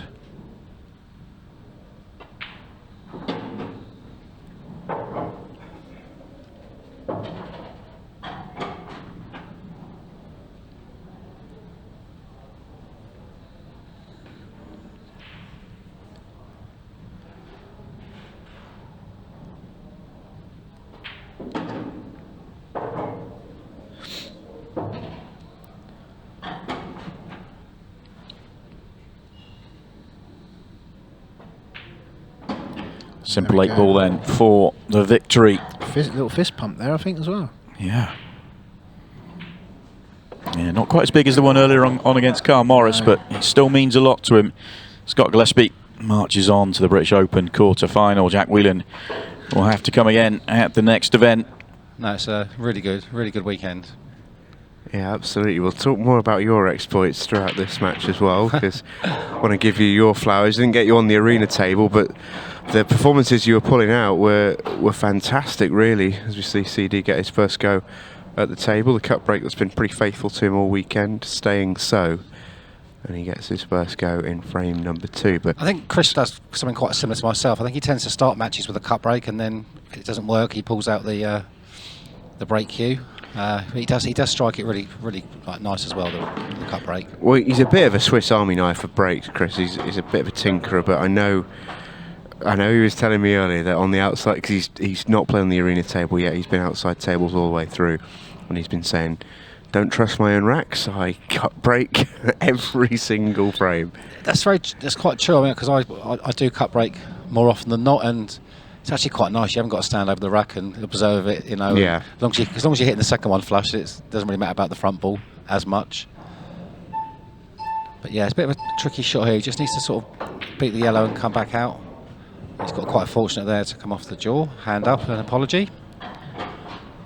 So I mentioned it's quite a friendly quarter of the draw. The winner of this match will head through, obviously, to the quarterfinals, and will take on Ryan Pisani. And for as well as Ryan's played this weekend, I think both players, Pisani and one of Pope and Day, would massively fancy their chances of a semi-final. Possibly, but I mean, there's no easy matches, but no, I mean the fact that Ryan came through against Christie as well a few moments ago, and Christie's just been ridiculous this weekend. I mean, yeah, on fire, hasn't he? He was playing on the table, I think 2 to my left this morning against Luke Gilbert. Didn't see him for much then. No, it was just in and out.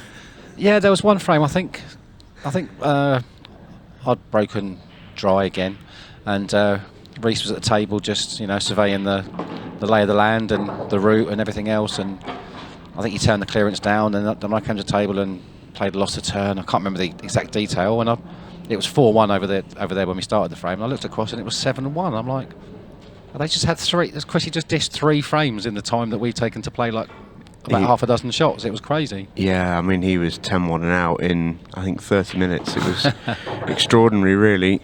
As, Chris is a little bit short here on this red. So, going back to what you said a moment ago, obviously his first game on the arena, he's probably expecting a bit more of a roll and a bit more of a reaction from playing on the outside table. So he's probably hit that as hard as he would have done to land where he is now. But obviously he was expecting to run through a little bit further because he's on the quicker cloth. Yeah, so it's just about judging the line here. He's not too worried about the pot, although it does need making. It's just where the cue ball is ending up here. This is really awkward.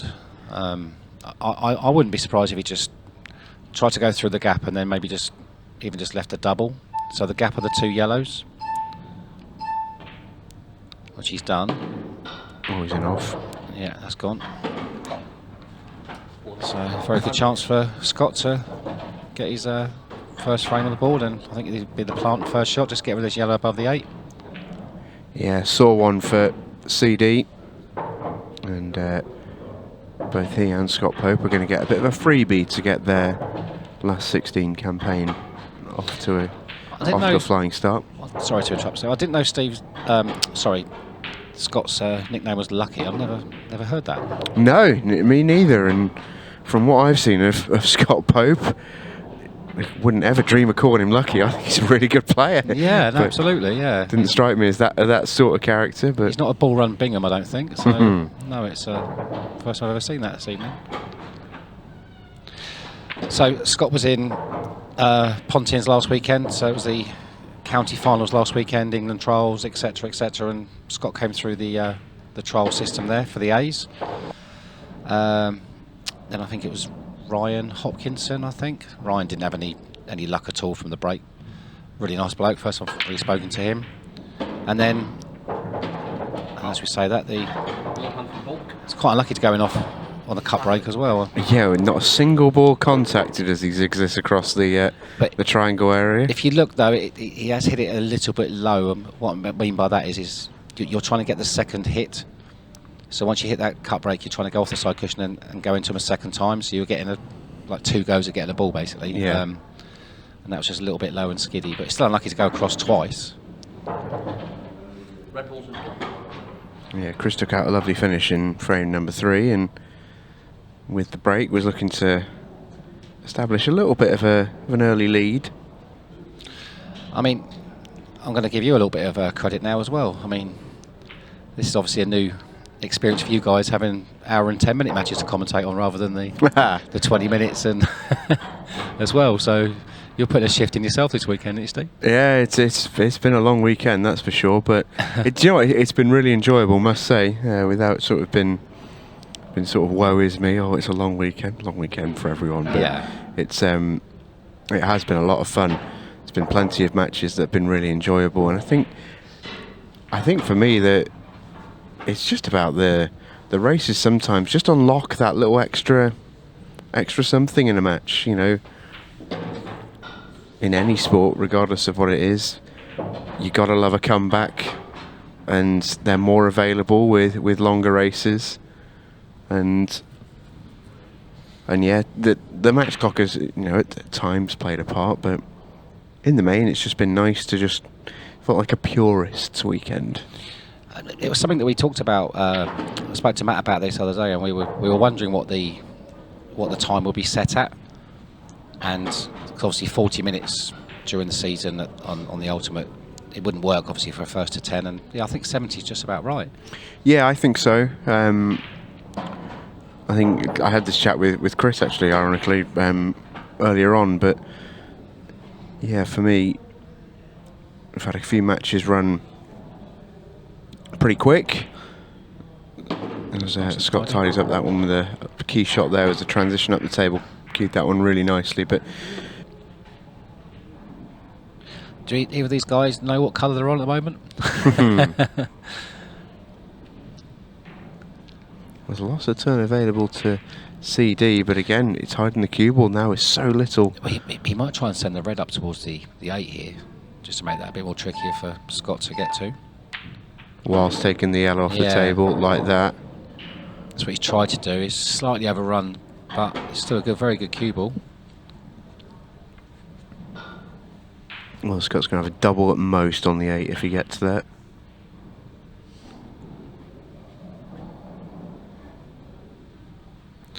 I tell you, if you were a betting man, you'd be all over the shop in this frame, wouldn't you, with who the favourite is? Yeah, the favourite now is whoever's at the table. Yes. That's lovely quick here in there. Very good shot. A little bit unlucky how well he struck it, to be fair, but He's got to cue another one in now. I think he's just about skinny enough to pot this and come off the back cushion and sort of nudge the red.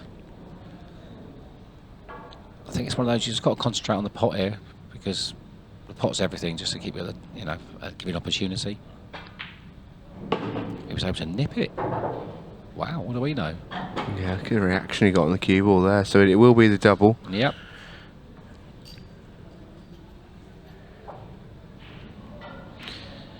I always favour punching these as well, rather than the slow roll, because you bring the slide into play if you slow roll it.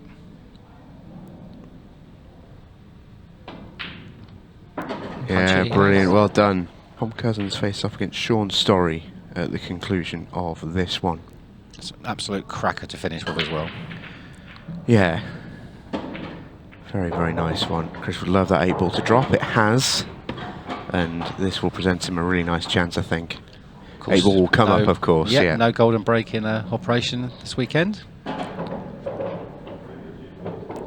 Because he's probably thinking, typical.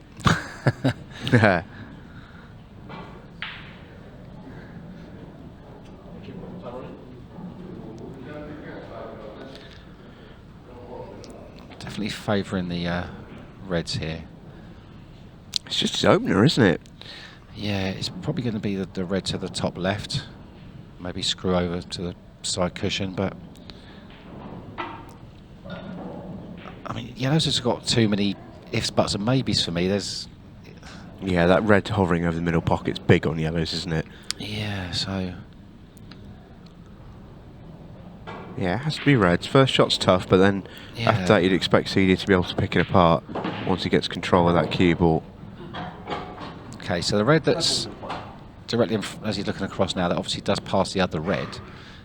You want to pot this clean. You don't want to nudge that other red that's next to the middle, because you could potentially knock it somewhere awkward. It's all about a cannon here, maybe on the red below the red that he's hitting. This could be the key to the frame.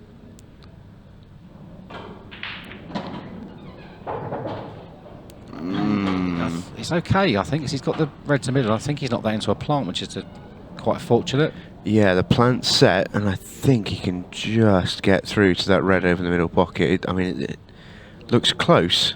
I should be looking at the overhead one, shouldn't I? What's wrong with me? Yeah, I mean, this... That's very tight, actually. It's very tight.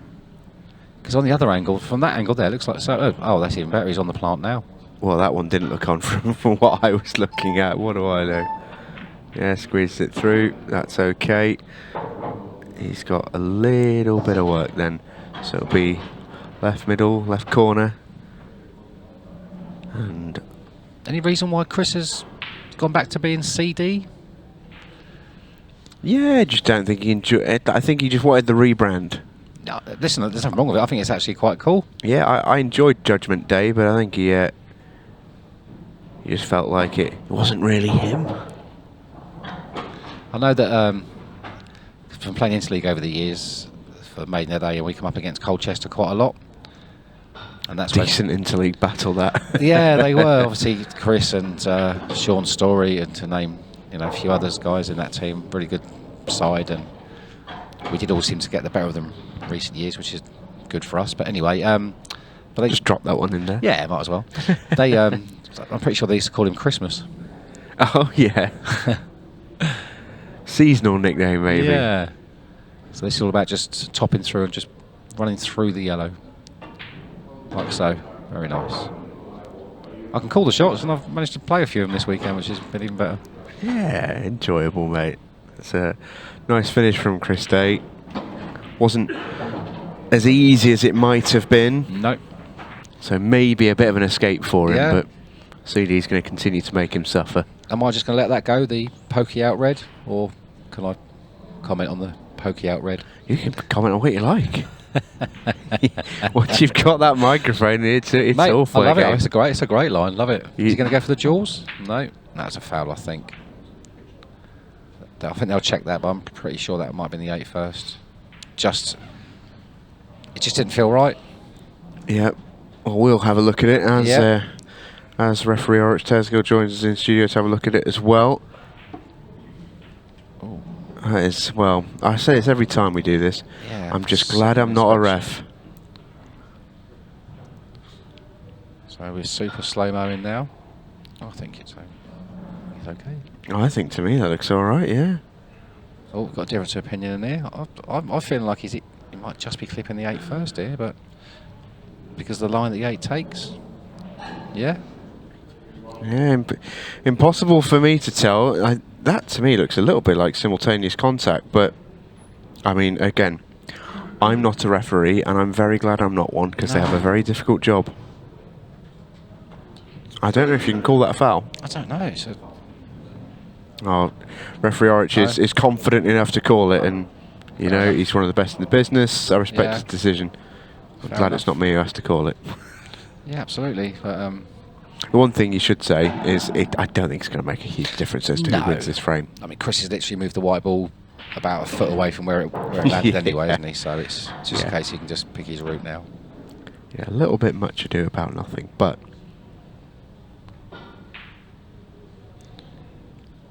I feel that where the 8 is at the moment, it's probably nicer for a double, but the route he's taking here, well, if he puts this red to the left corner now and then leaves the one over the bottom right, then I think he's going to go for the double.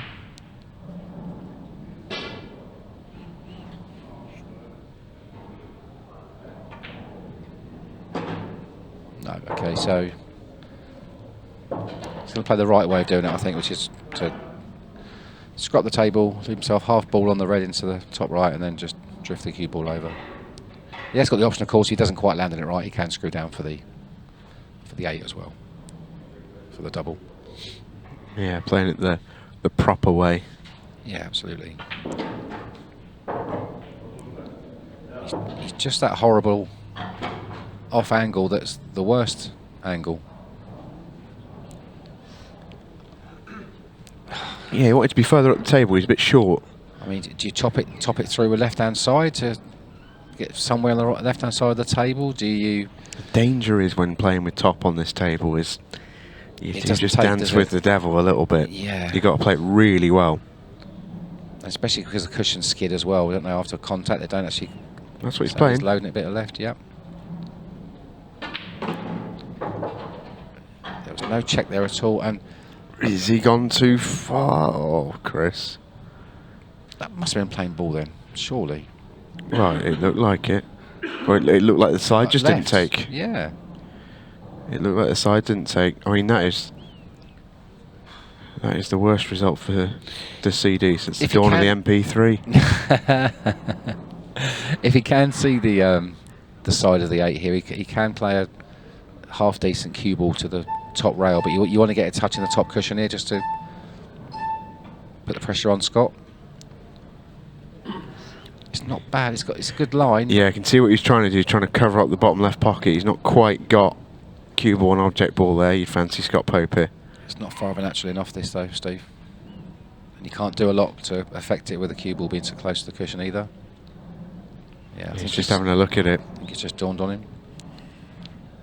He realised he's used his extension. He's got to dig into this, I think. Or play it really hard. Oh, he just avoided it. The trouble is, but by doing that, to stop the in-off, he's lost position, but better to be still at the table than to go in off and have nothing, so.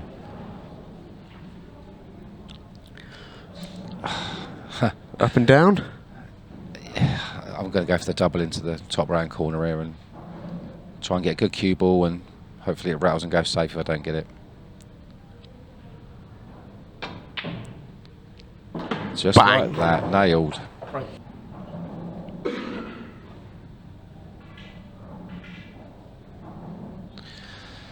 So the key here is I think Scott might have tried to give that yellow little nudge on the side rail there, which is didn't need to, but I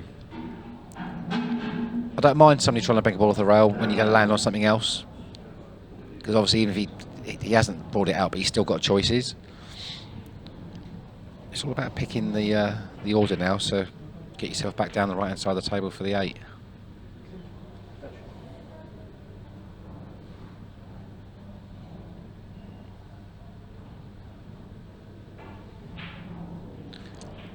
So is he going to drop this in and come round off 2 cushions again? It's going to be going. He's another go at it. No, that yellow is not for budging. Backed himself into a bit of an awkward situation now, Steve, in this frame. Yeah, hasn't he just? It's gone proper tricky now. Sort of similar sort of energy to what Chris did a couple of frames ago. Yeah. Can you recover the situation? No. But the way the game has gone, if Scott does take this will probably hurt Chris more, because he's been sitting there in the hope that he's going to get back to the table, and it might not transpire that way. So it's a back double. Lovely, but has he got any kind of an angle to get across? Maybe. Is this likely to check off the cushion though, and not? Is it kind of like going to get trapped and not go very far? That's the only thing I'm thinking. Is he going to consider playing the skill shot? All very valid questions. He is, you know. Lesser of a few evils is the choice. Massive shot in the match. So he's going to be 6-3 or 5-4. So it's just set to the right of the pocket, but if you just forget the reds there and just pot the black in the centre of the pocket, it should follow it in. Oh, it thought about it. It thought about it. Oh. Just teetered on the edge of the pocket, and Chris Day gets away with one and is back in the match at 5-4. So I feel if Chris goes too clear, I think the clock might beat Scott. He's got the yellow in the middle. He's got red in the bottom left as well. And wouldn't you know it, is this the first split where he's had no breakouts to play? Has he got a ball? He's got red to left middle. Yeah. Again, it's going to be the red on the left-hand side. Yeah, so he's got no breakout to play, but landing on that red below the one in the middle is very difficult. And this would have been the perfect ball to get on that as well, wouldn't it? So that's now gone. He had no choice to take it then. So does he risk screwing across now for a choice of 2? Well, can he stun underneath it and take it low? Yeah, he can. Lovely. Yep. That's it. So just a little gentle screw back now to not too dissimilar to where he is now. Of course, bridging makes the pot a tiny bit more difficult. It's not too taxing, but yeah, he's fine here. I think he can just top this up the table now, Steve. And he's just I'm actually aiming for the break line here. Is my aim point here. I want to get as far as the break line. We just caught the yellow on the way through. That's he's okay. He's okay. He's just got to decide what he wants to do with the 8 ball now. So and that will dictate which angle he leaves on the red to the middle. Drag left hand side shot. Lovely. He's fine. The 8 goes in the top left now, doesn't it? Once he pops this in off the cushion.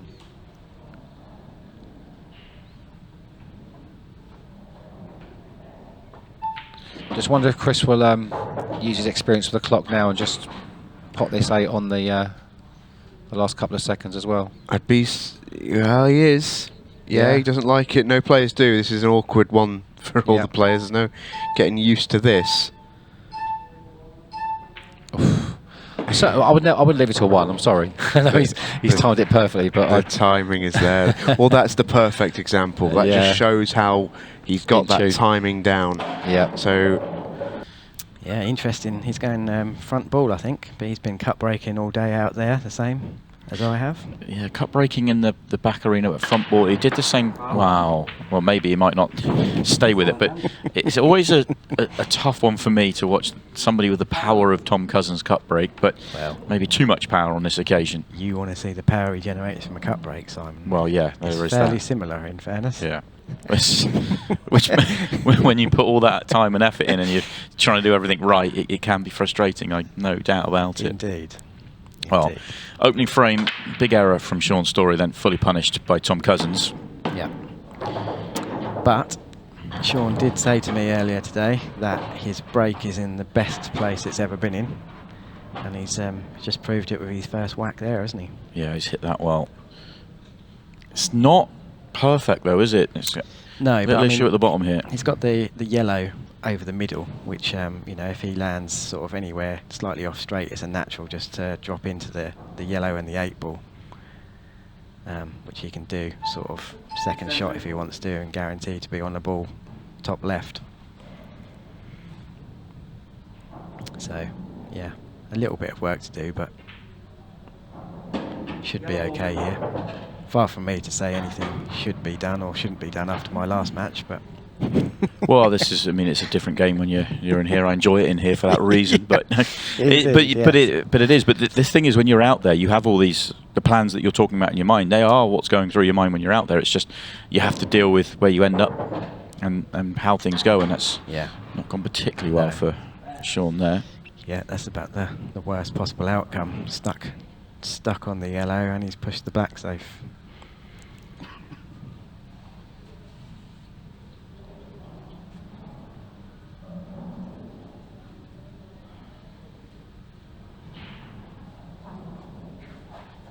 But he will have been putting all of his focus into just finding the natural angle of the pot, really. And yeah, not in a million years do you envisage that's going to happen to you. Otherwise, you don't play it, do you?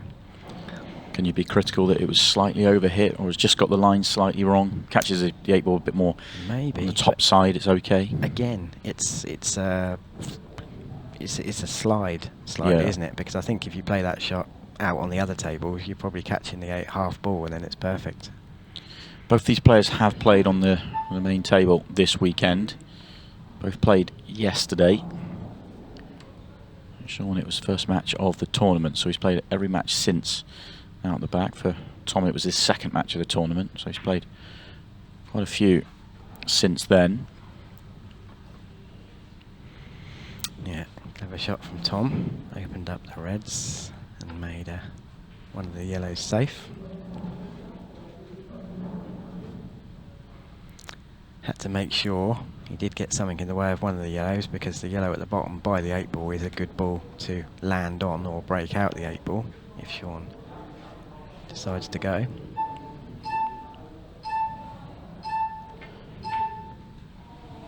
Nearly run out of time for all the thinking he had to do on that one. Plays a good shot.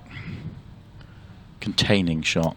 Yeah, might find himself touching ball behind this red in a second though. See how Tom's touch is today.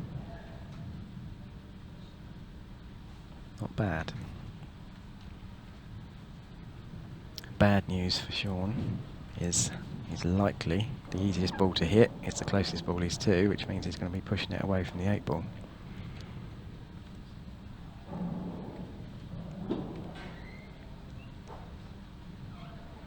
Were you a big practicer back in the day, Simon?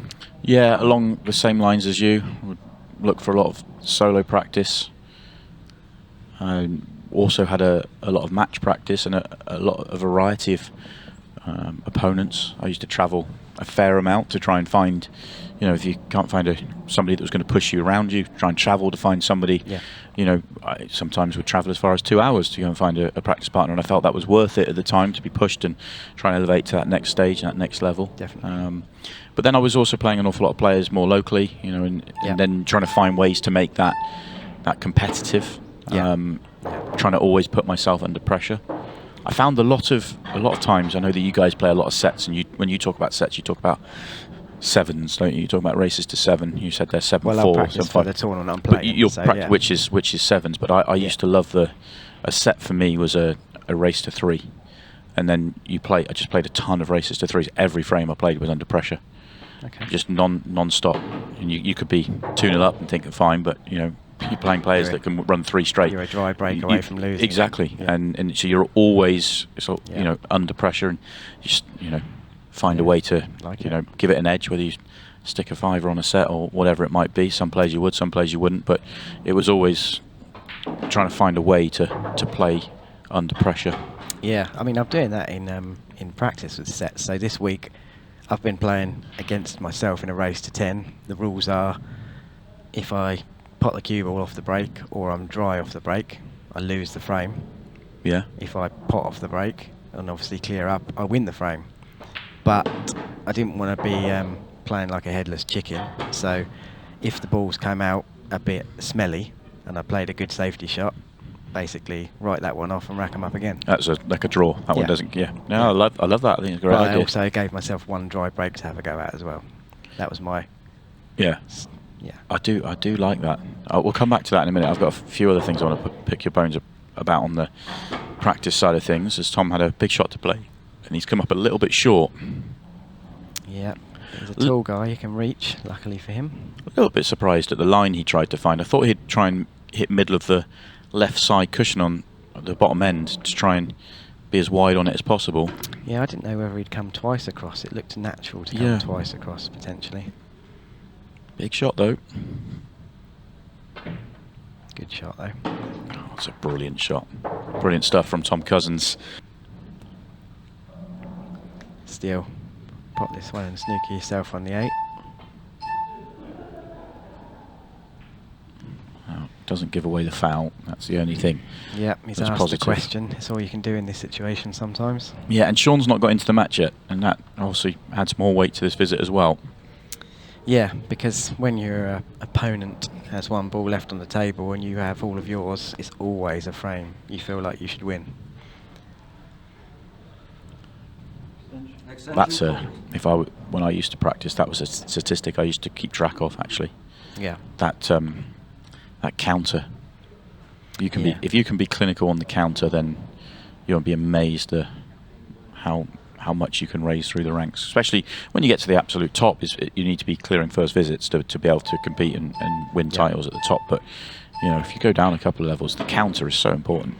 Yeah. Well, another routine that I will do is basically obviously break and clear up, and then I'll get the 8 ball out and put it over the pocket of basically the pocket that hurts you the most for the colour set that's left on the table. Yeah. And try and clear up from there. I love that one.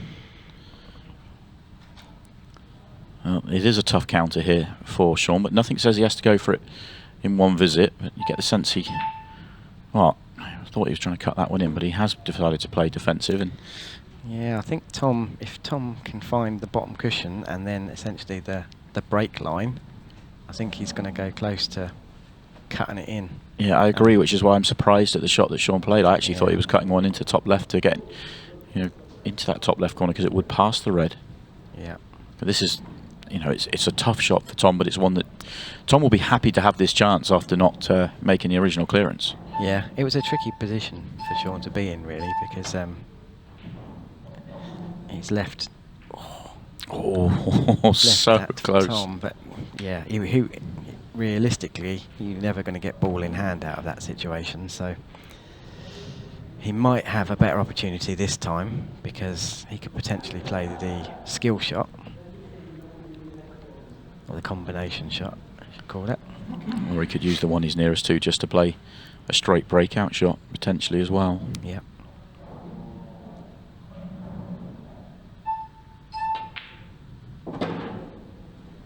Now he's going to go for the combination by the looks of things.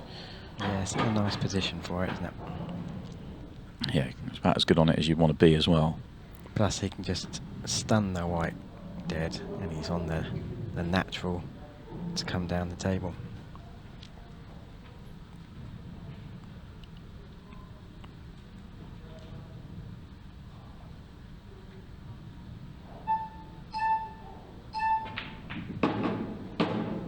Yeah, nicely played. Now he can just plot his way down the table and try and get his first frame on the board. Yeah, and always key in this situation to play on a ball, I find, rather than an area. Flat on the cushion's not great. Yeah. I think he's got just half a turn here, so he can get up. Should be okay. Yeah. That yellow is just about half a ball off, and the cue ball's pretty close.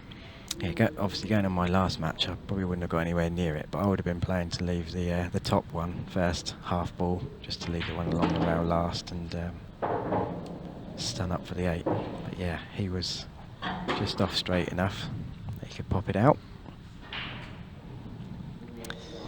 And this will be a settler. Yeah, important settler. Get into the match. Long way to go, race to 10, but you've got to get into the match. You don't want to let a player like Tom get too far away and get comfortable.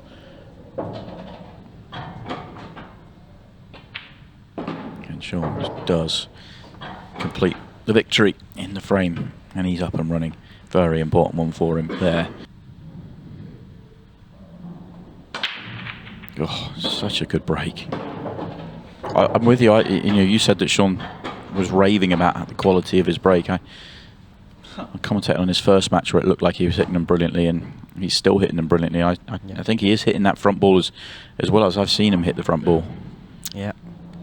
He's not quite getting the rewards there. I mean, he's kept the cue ball on the table, which is obviously a bonus from what we've seen so far, unfortunately, with these two getting kicked in, but not there. It's not a gimme, is it? Reds are okay.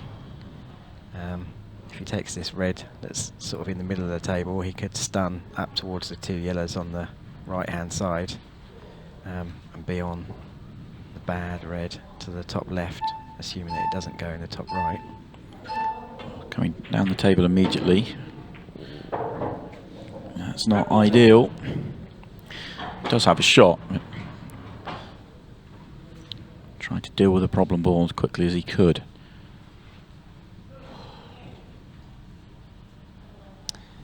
Yeah, I think he accepted that he was never necessarily going to be perfect on another ball, but probably would always have a shot. So, backed himself.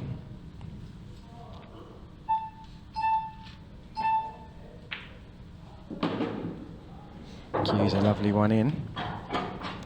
And if the top red of the 3 there does go in the top right, then it's a really good chance.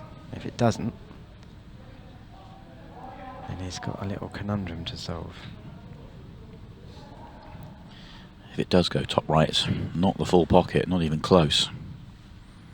Well, this tells us, yeah. Excellent. That's good. Great pot. Can stun into the yellow here as well. Does mean he's going to be leaving the red at the left-hand side as his last ball, which makes it difficult to get onto the 8 unless you're playing on the double, doesn't it, Simon, I think? Yeah, I did think that a few shots ago, that maybe the double's what he's thinking. No. You saw there he was looking for an angle maybe to try and track the ball down the cushion.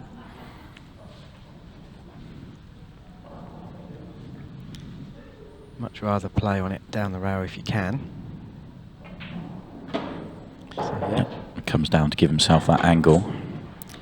Narrow window here, because it doesn't want to go too high, because the yellow will be playing like a dustbin lid. You don't want to sort of land Chinese snookered on that one. You want to go too thin, and obviously the middle pocket's playing big as well. So it needs to be judged well, and it is judged well. Good finish this one from Sean. Obviously he's got to make this 8 ball, but to get to this point, very good on the back of the reverse clearance as well. And he does make sure of the 8 ball. And he's chopped and changed quite a little bit through this match actually. It's worked. And he's still taking pace off that one. Still not quite got control of the cue ball, but there's nowhere near the power he can break with. Yeah, I think Tom will like the look of these reds though.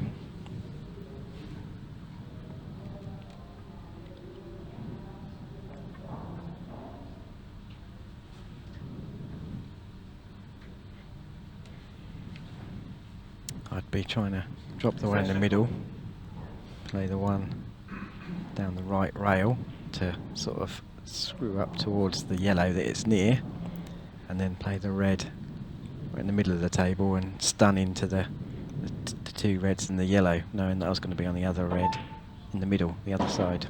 I think he's going straight after that. Yeah. Once again showing us that he wants to go after the bad ball, the cluster, the cannon, early as possible. Yeah.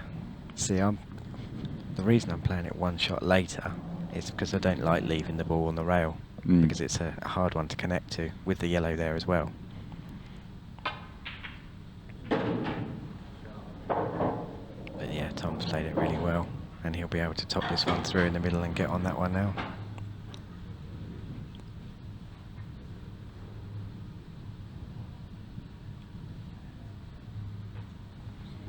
Just goes to show, folks, don't listen to CD. We were both fortunate enough to be there when we were doing some filming with Tom, when he was doing some kind of pattern work with Mick Hill, and they were just debating different ways to go. I think you were there watching as we were filming that. Yeah. Fascinating to hear, you know, two greats of the game discussing, and they do go about finishes in different ways completely. Oh, I absolutely loved it. What a treat it was just to be able to see that. Yeah, I learned a great deal from watching that as well, just purely because the way Mick would say about playing the various shots in the finish just makes absolute pool sense. It's logical, and once he's said it, you think to yourself, yeah, why would you do anything different? Yeah. But then Tom's counter argument for that was, that's not how I play. Well, it's a surprising miss. You know, we'll come back to that in a minute. That's a big error. Thought he was going to be out there. Yeah. Yeah, not the easiest of situations again here for Sean, but he'll be happy to be at the table. And I think if he takes this bottom one, he can. He's got a big target to nudge that yellow out, knowing that he's going to be guaranteed to be on another ball. So we're looking to go off 2 cushions.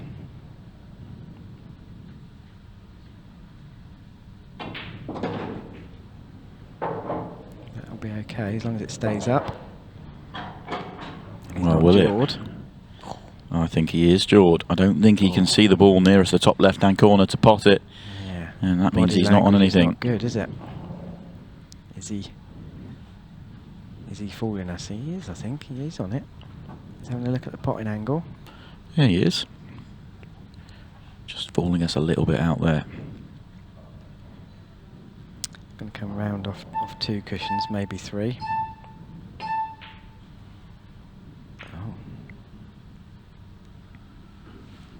Yeah, it did.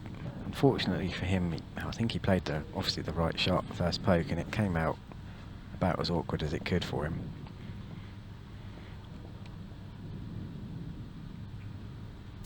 Has he got away with it?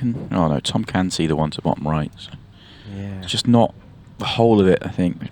I think if he could see the whole pocket to the top left, he'd have already played that shot and screwed down to the bottom cushion.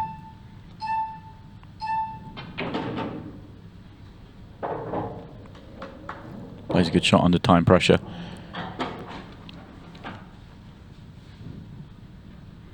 Yeah, played into the side of the table that he knew he was going to leave himself either a pot in the middle or a pot long. You're always hoping a little bit that you land on a nice enough angle to get on the 8. I think he's going to screw it in, is he? In the middle?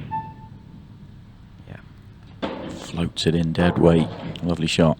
A little bit of a let off here from Sean Story. We talked about that, the counters, especially I think it's even more important the better players you play, when they make mistakes, you've got to get the counter. He didn't on this occasion. It's probably the worst one he's hit today. It's still a pretty good one.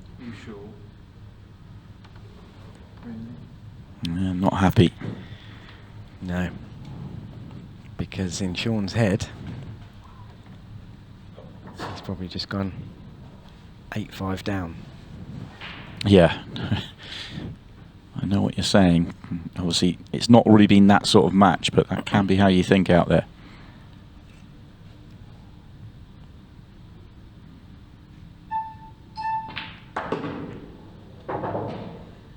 Red ball's in play. Lovely nudge from Tom.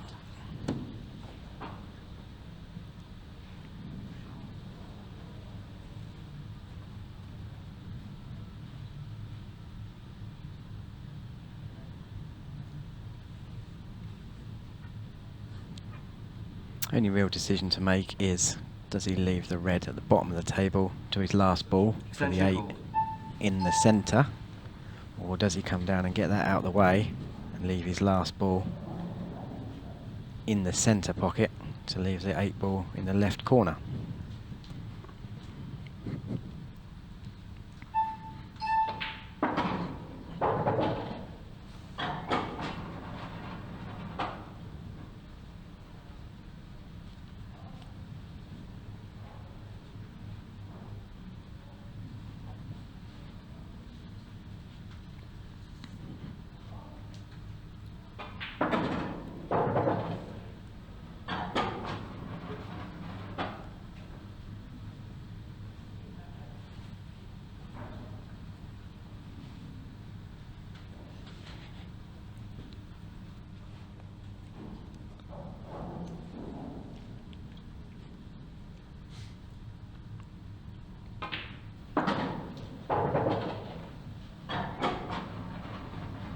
So it looks like he's tracking down the table and leave the 1 over the centre pocket as his last ball.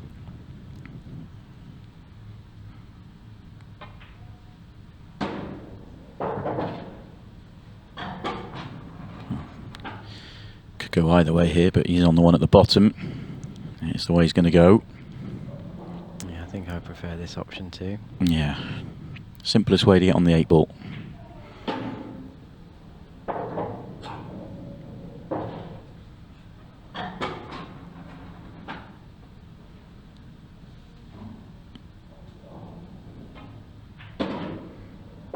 Simple 8 ball then, 4-2 clear for Tom. Yeah, first time he's gone 2 clear since 4-2, I think. Yeah, very nicely done for Tom. You've got to make this clearance if you get a ball, and then hope. Has it gone dry? Yeah. Fabulous hit again. Brilliant explosion. Balls everywhere.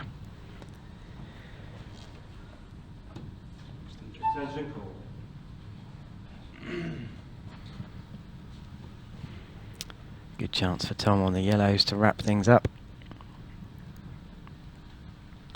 Can sort of forget about the match clock. He's naturally going to run enough clock. He doesn't have to overthink it. Just try and make the clearance. If it was a 2-frame advantage, not 3, you could make the case, if it was a messier layout, that is it worth going for? But it's such a good layout that it doesn't really matter what the scoreline or where it is. You just try and make the clearance. Yeah.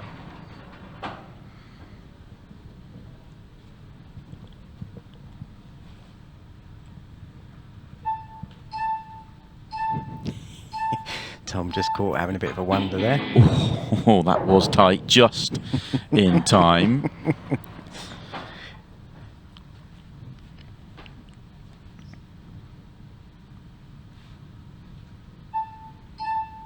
think he was just at the point there where he was wondering, do I have a kebab on the way home? Well, he's back in here. Well, assuming, let's give him the victory here. He's 3 minutes 20. It's unlikely that he's going to lose from here. He'll be back in here playing at 10 AM tomorrow morning against Chris Melling. Well, that's not ideal. Just needs to clip this one in. And good news is he's got a natural window for the cue ball, so he just has to make the pot.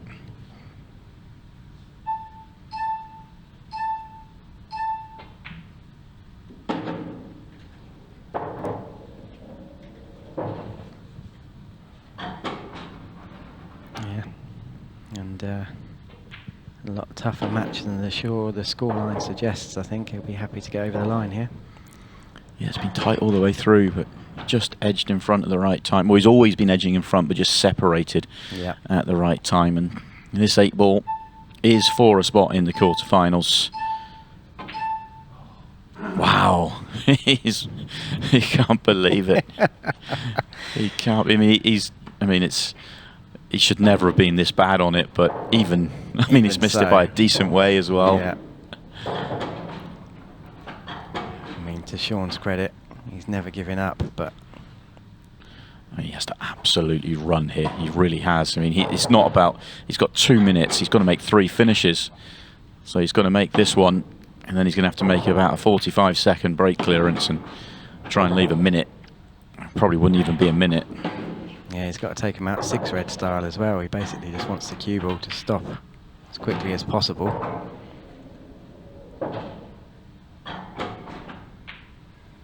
Yeah, well done. Unlikely but doable. But Yeah. first things first for Sean. Tom needs the dry break. Wouldn't you? Oh, he's got one. He gets the 8-ball as well. Sean can see the funny side of it. He was just ready. about to jump out of his chair. The 8-ball come back up here. It's not a golden break, of course. It's like a little jack in the box there when he was ready. Because look at these reds as well. Yeah. You could have been quick. Could have been quick, yeah. So because the red went in as well, Tom does get to play the next shot. If the red hadn't gone in as well, it would have been Sean with the chance.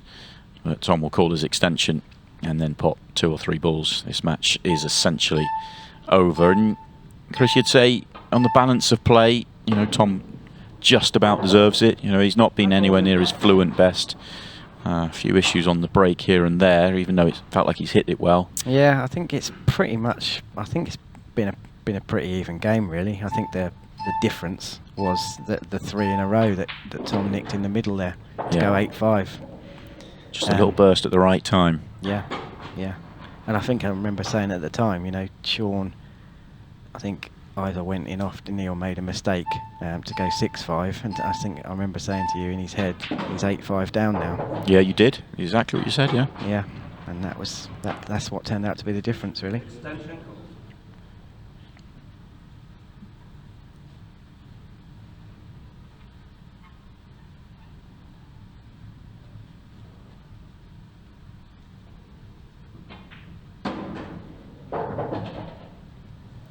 It's interesting that Tom didn't call his extension on the very first shot. He waited till there, and he's still not overly worried.